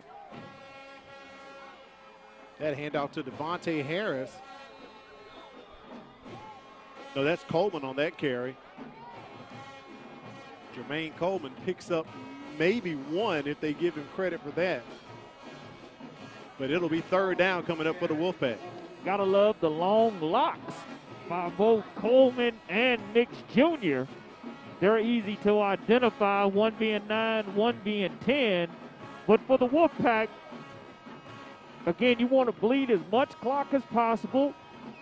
Try to run right at this tired 3-4 front of the Williamson Lions defense. And if you're able to bust a big one, get hat on hat, you're able to sustain a drive. They'll toss out to Coleman once again. as he picks up maybe 1 or 2. Corey, who are you thinking about for our Career Tech Education Player of the Ball game as another penalty flag comes onto the turf? Well, there's your player of the game right there. The penalty flag. That's your player of the game, Al. That's a good one. That and Alabama Power being able to bring back on the lights. Those are 2 possible candidates for player of the game.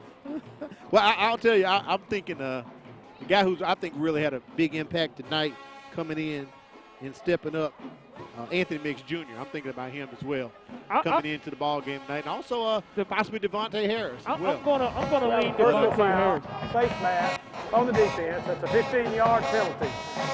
Wow, that penalty against Williamson. That's a big 15. First and 10 now. Man. And that's what you wanted. You wanted a first and 10 because whether you get it the old-fashioned way, running or passing the football, or through a penalty, you get a fresh set of downs, and you're going to be able to run another 2 minutes off of this clock. But right now, Devonte Harris definitely, to me, is the leader in the clubhouse. Okay. I see him on the sideline. I think it may be an ankle, Corey. He has an ice pack on his ankle right now. He is standing up, but he's got that ankle wrapped in ice. Play clock under 5 seconds. Anthony Mix Jr. going to keep this one. He heard you talk about Devonte Harris. He said, Corley Bounty, I want the Career Tech Education Player of the Ball game as he tries to get into the end zone, but flags come in on the play. Nice. This one may be coming back. You know what? I tell you what, that's good huddle material for his highlight film. It's going to come back. But it was an outstanding effort by Anthony Mix Jr. Right. Hitting the circle button, nice spin move in the hole. But it's going to be all for naught as he was able to get a little assistance from the hole. I wonder if he had picked up the first down before the hole came in. They had to get to the 11-yard line to pick up the first Holding down. On the offense, 10-yard penalty from the spot. Replay first down. We'll just replay the first down then. Take a look at that run by Mix.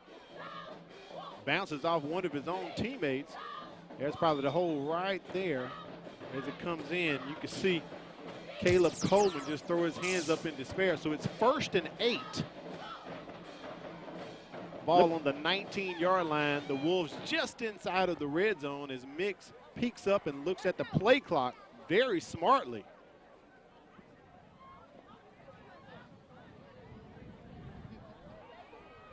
Hand off to Benjamin Bennett as he crosses the 15-yard line.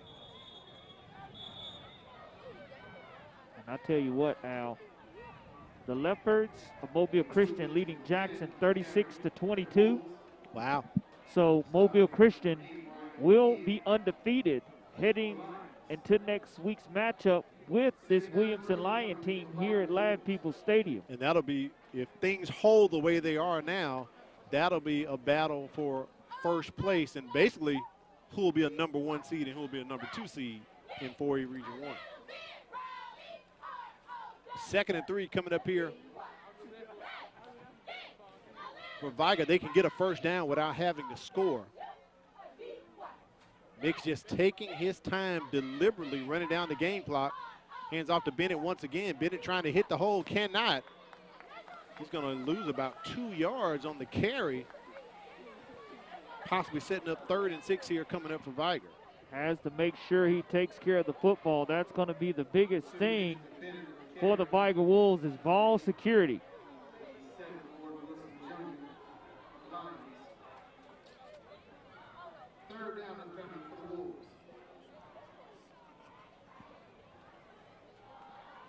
Ball sitting at the 17-yard line. I don't think it's quite 3rd and 3, Corey. Ladd hasn't made the adjustment yet, so we'll call it 3rd and about 6. Bennett goes into motion trying to get out the way. And there's the Tim Tebow jump pass. Pass incomplete. Tried to get it to Jake Lang, the big tight end. His twin brother, Jay Lang, plays fullback. And Mix's pass just behind him, Corey. That was good. That was a good play call. It really was, but what you've seen is Tim Tebow has come back to life here in Mobile, Alabama tonight because we've seen this Tim Tebow play 3 times. We sure have. And both teams have run it. So unfortunately, for Williamson to turn into an interception in the first quarter. Anything you can do, I can do better. The thing is, neither team have been effective in the Tim Tebow jump pass. 4th and 6 ball on the 17-yard line. Vigor's going to go for it. They have not attempted a field goal this season so far. Doesn't appear they will attempt one here. As the play clock runs down, Robert Woodyard looking at the official. Where's the flag? Where's the flag? And it finally comes in. So the Wolves will be penalized 5 yards here. Delay on the offense, 5-yard penalty. Replay, 4th down.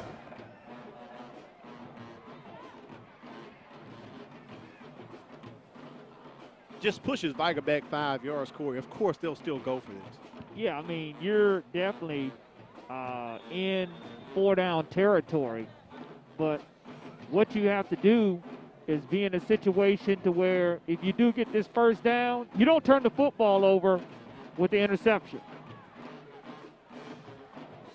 Makes his pass is incomplete. Tried to get it out to Christopher Agee. Could not haul it in. It was a bit high. Yeah, you would rather it be incomplete rather than intercepted and have the possibility of a return or a touchdown. So now the thing for the Williamson Lions is, where's the juice? Where's the energy? Because right now they're so gassed, they don't have a lot of energy. And because of it, you have to wonder, what does Daniel Miller have left in the tank for the Williamson Lions? Coach Sumter said, Vigor, you got to respect them. They have a culture of winning, and it's always a big game when they play them for the community. It's a big rivalry, and they're going to try to play as hard as they can. They got to get every minute out tonight, down 22-8. You got to run tempo, and you got to get on it. You're not out of this ball game, Corey. You just need to score and score quickly and get the ball back. And if you're Vigor, next week you have St. Michael. Of course, if you're Williamson, you're going to be right here on MCPSS TV playing Mobile Christian at Ladd Stadium. But you have to have some type of urgency right here. I know you're tired, but you have to have tempo. If you're going to run that football, you got to quickly get back to the line of scrimmage and find a way. Jacoby Shaw. A lot of room up the middle. They had a double-stack receiver set as he crosses the 30-yard line. And as we cross the 4-minute mark remaining here, Williamson must get going. You know, here's the biggest thing. I don't know how many first downs Williamson has had in the second half. I don't think it's been over many. 2. I believe you're right, Corey. It hasn't been very many. Quick pass out to Robert Woodyard, and he's trying to get on the move. Steps out of bounds close to the 39 or 40-yard line. Let's see where they spot this at.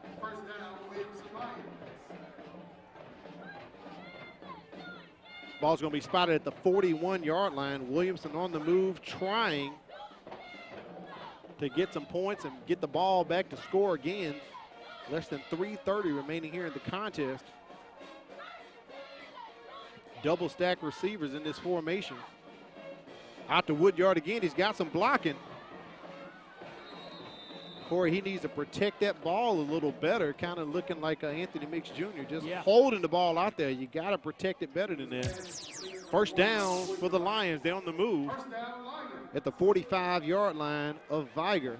And that's just something that just kind of dinking and dunking right now. Yeah, I mean, that's what you wanted to do early in the third quarter. You're taking what the defense gives you in that situation, but with 3:18, at least you got to run everything to the sidelines and get out of bounds. You can't afford not to get out of bounds on the play. Back to Woodyard again. They're going to continue running this play as Christopher Agee forces them out of bounds.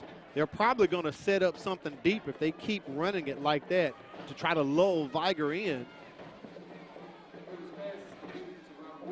Woodyard picks up 5 on that one. It'll be 2nd and 5 coming up here for Williamson. Well, you got to be careful if you're Vigor. Don't let anything get behind you. Right. And that's why you see those safeties playing some 20 yards off of the football to make sure nothing does get behind them. And that's a great job defensively from a coaching strategy. See if they go back to the draw play here. They go back to Woodyard again. The double pass, he fakes it. He steps out of bounds, but a flag comes in on the play. It looks like it's going to be against the Williamson Lions. I believe so.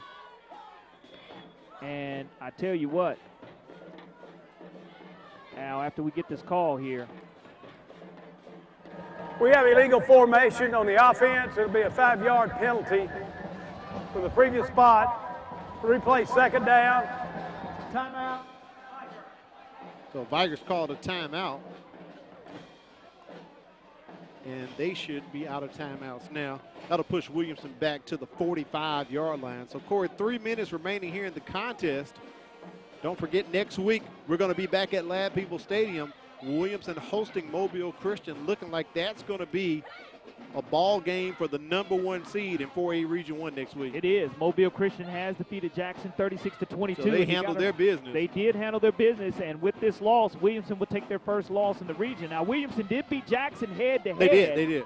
And now having an opportunity to beat Mobile Christian next week head-to-head. There's a final between Blunt and McGill. McGill has won 21-20 over Blunt, and that's a tough loss for the Blunt Leopards. That means next week they would need to, if Gulf Shores lost tonight, that probably eases Blunt into the playoffs. But if Gulf Shores won, that'll set up a ball game next week where whoever wins is going to get that #4 seed. Came down to a 4th and goal at the Blunt 1-yard line. Wow. And, you know, an outstanding game by those two teams as well. But, you know, next week here on MCPSS TV, I'm excited about the matchup between Mobile Christian. Looking forward to seeing Ronnie Cottrell and the Mobile Christian Leopards. Well, you have an outstanding linebacker, Devonte Lawson, right, who is verbally committed to Alabama. You have Robert Woodyard, who's a junior who is verbally committed to Alabama. So you'll have two Alabama athletes going at one another here at Lad People Stadium as Williamson's trying to continue to try to find some type of continuity offensively, which they have not been able to do here in the second half. Miller's pass incomplete to Woodyard, kind of threw it into the ground. If he had gotten it up, Woodyard probably could have hauled that ball in. It was close to the first down marker. It'll be 3rd and 10 coming up here for Williamson. Corey, we're under 3 minutes. What do you think about our Career Tech Education player of the ball game tonight? Who you think we're looking at? You know, I still have to say that it's going to go to Devonte Harris, to me, in that situation, because he had to come down with the critical catch. Even though, you know, you look at Anthony Mix Jr. putting that ball on the money, right, Harris had to come away with it. Sure did. And then Harris was off to the races again, and you're going to have another penalty flag. But I was saying earlier that you can take all the penalty flags and that have been thrown against both of these teams, and Williamson is black and gold. You can go ahead and fill out every single number that's on the jerseys of Williamson with those flags that were thrown. Wow. It's been that type of night here at Lad People Stadium. Foul against Vigor coming up. Looks like targeting, Corey. Well, I tell you, Williamson needs the free 15 here because with 2:48. We have a personal foul, hands to the face, on the defense. That's a 15-yard penalty, which resulted in a first down. So that gives Williamson a first down.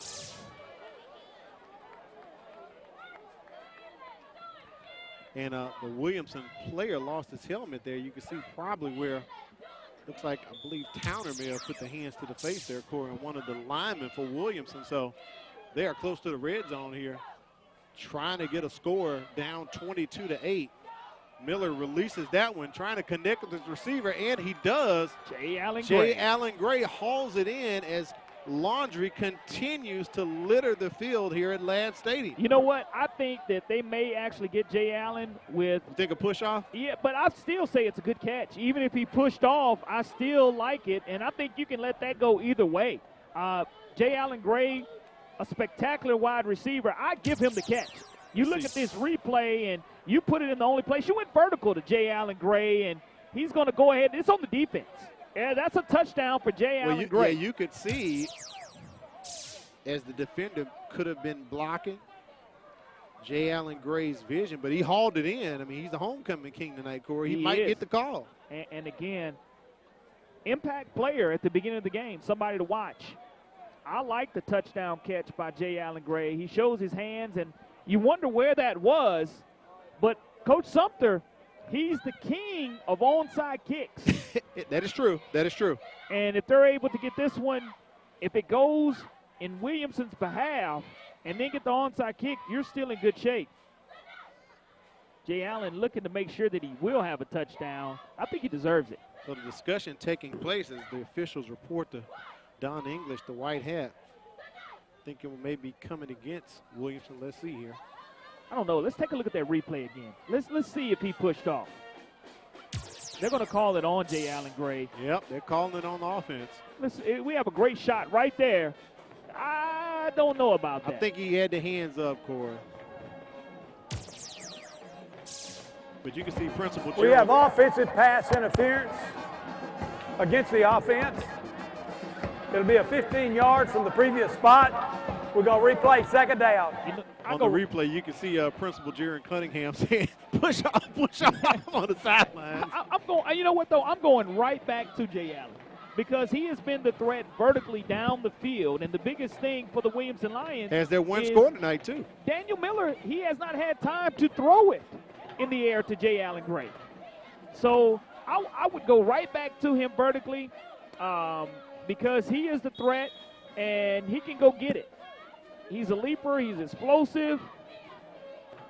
You can go to the boundary to Robert Woodyard like you have, but you don't have time to dink and dunk your way down the field with 2:32 remaining. No, you've got to score now and get the ball back. And those timeouts being called early hurt.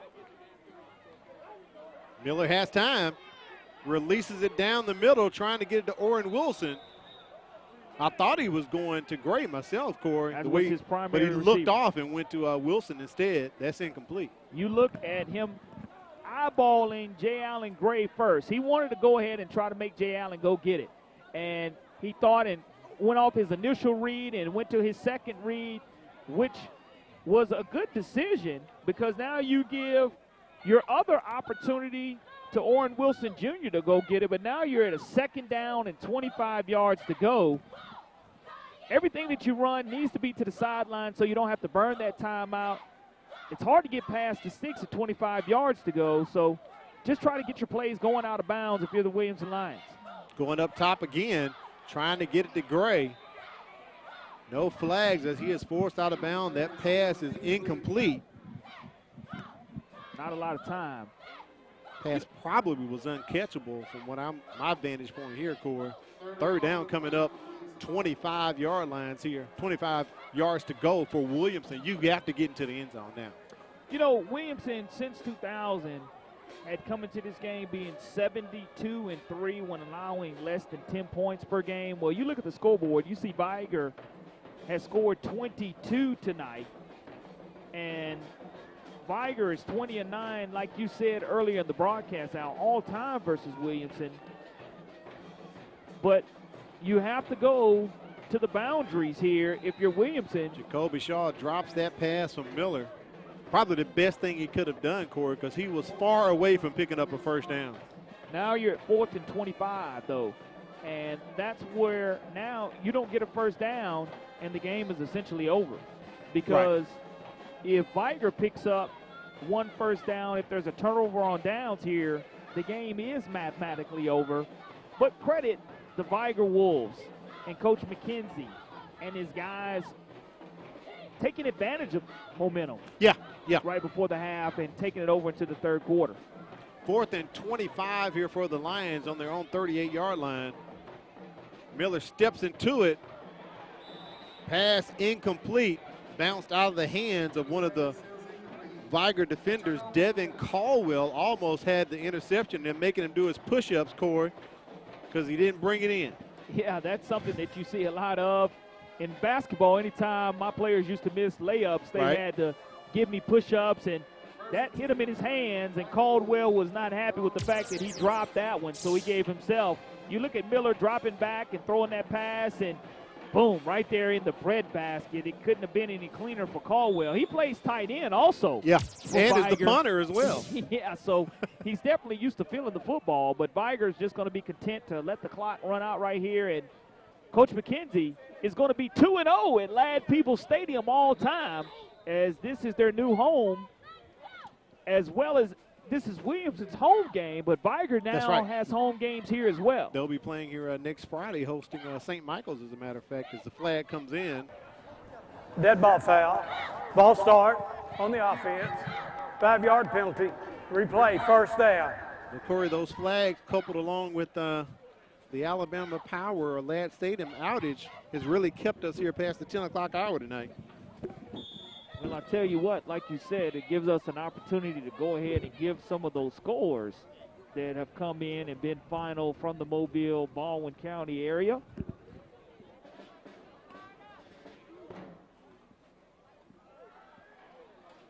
Mick's taking his time with the play clock, approaching 5 seconds. Hands off to Benjamin Bennett up the middle. Bennett trying to get back to the original line of scrimmage. Be second down coming up for Vigor. And here are some final scores from around the Mobile, Baldwin County area. In the fourth quarter, Cottage Hill Christian leads Excel 34-21. Spanish Fort defeats Centronel 35-6. Saraland defeats Robertsdale. Was held them scoreless 41-0. Wow. McGill-Tula defeats Blunt 21-20. Faith Academy blanks Satsuma 42-0. St. Paul's beats Alberta 35-0. Last night here, Daphne defeated Murphy 34-0. Also, Bryant, the Hurricanes defeat Davidson 20-10. LaFleur takes a loss to Theodore 47-8. Mick's just going to take a knee on that one, as that will probably be the last play of the ball game. As we said, Vigor's going to host St. Michael's next week, and then they'll be at St. Paul's. And Williamson will host Mobile Christian next week. It'll be a battle for first place in 4A Region 1. Your Career Tech Education Player of the Game, there it is, Corey. Devonte Harris hauled in a 71-yard touchdown pass and also a 42-yard touchdown pass, and he played a little defense tonight as well. He did, and that's a position that I know he's comfortable with the two injuries to the secondary of the Vigor Wolves. He makes that adjustment and makes it well. And again, you get your best players playing both ways, and that's exactly what happened for the Vigor Wolves. But in order for Vigor to win tonight, they needed to control offensive tempo. They were able to do so in the later part of the second quarter, third and fourth quarter, as well as dominating down and distance in the second half. They did that. They did that. And special teams got cleaned up as well. But for the Williamson Lions, a disappointing loss for Coach Sumter, as you had been undefeated. But again, a lot of work in a very short week. They played Monday night against Escambia County in a very close 8-0 game, and then come here tonight, score early, go up 8-0, and Vigor finds that answer right before the half. But it was a great game. And that was huge. Let's take a look at the stats from the ball game. And, Corey, this is going to tell the story right there with your rushing yardage. But look at the penalty yardage for both teams before you Unbelievable. But I could see the total yardage for Vigor. They pretty much came out in the third quarter and dominated. Scoring twice was huge for them. Let me tell you something now. I think I've never seen 290 total yards of penalties, and it almost outdoes the total yardage gained by both teams. Sure does. I've never seen anything like that in high school football. Wow. To where you have over 290 yards worth of penalties, and that is just unbelievable to me. That we had a 22-8 win by the Vigor Wolves, but you know Coach Sumter, he's going to be very disappointed the fact that they both had 16 penalties, and it was very costly for his team because, again, you get into a lot of formations, you're not able to capitalize. But, again, congratulations to the Vigor Wolves. Coach McKenzie finds a way to get it done. His mentality, his playoff mentality actually worked tonight. That's what he said before the ball game. In his favor, and the Williamson Lions are going to look to regroup and reload. Coach Sumter, the veteran 9-year coach, is going to do a great job of regrouping his guys and having them ready to play a tough Mobile Christian team. Like you said, Coach Contra, looking forward to that. That's going to be huge next Thursday right here at Ladd Stadium. It's going to be our ball game. It's Thursday night at 6:55, so we want you to join us. Let's take down to the field, and Mike Herndon is with the winning coach, John McKenzie.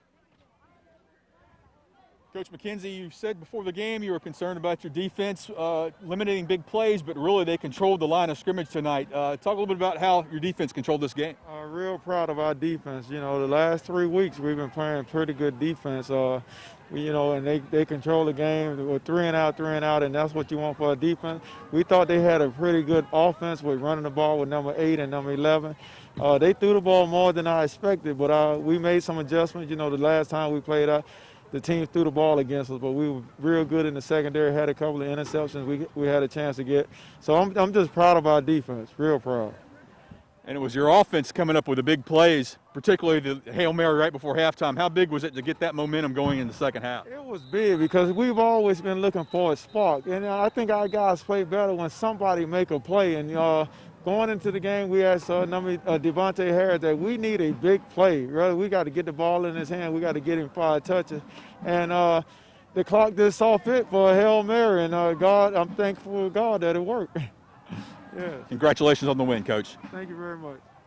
Thank you, Mike. Corey had a chance to talk to Coach McKenzie this week. He said in the losses, they've had very few penalties. But in the wins, they've had a lot of penalties. So you would think penalties are the issue, but they aren't. They win tonight 22-8. They had a ton of penalties. So it's kind of ironic for the Wolves there. Big win for the Wolfpack. You know, Coach McKenzie is giving a special shout-out to his family. Yeah. Venus and Jasmine McKenzie, Retha McKenzie, and Larry McKenzie are very happy tonight of their dad getting it done. All right, next week we're going to return to Lab People Stadium. It's Williamson hosting Mobile Christian. That's going to be a battle for the 4A Region 1 title. For Coralie Bounty, on the sidelines, Mike Herndon. A big shout-out to our statistician, China Powell. She had to tally all those penalties tonight.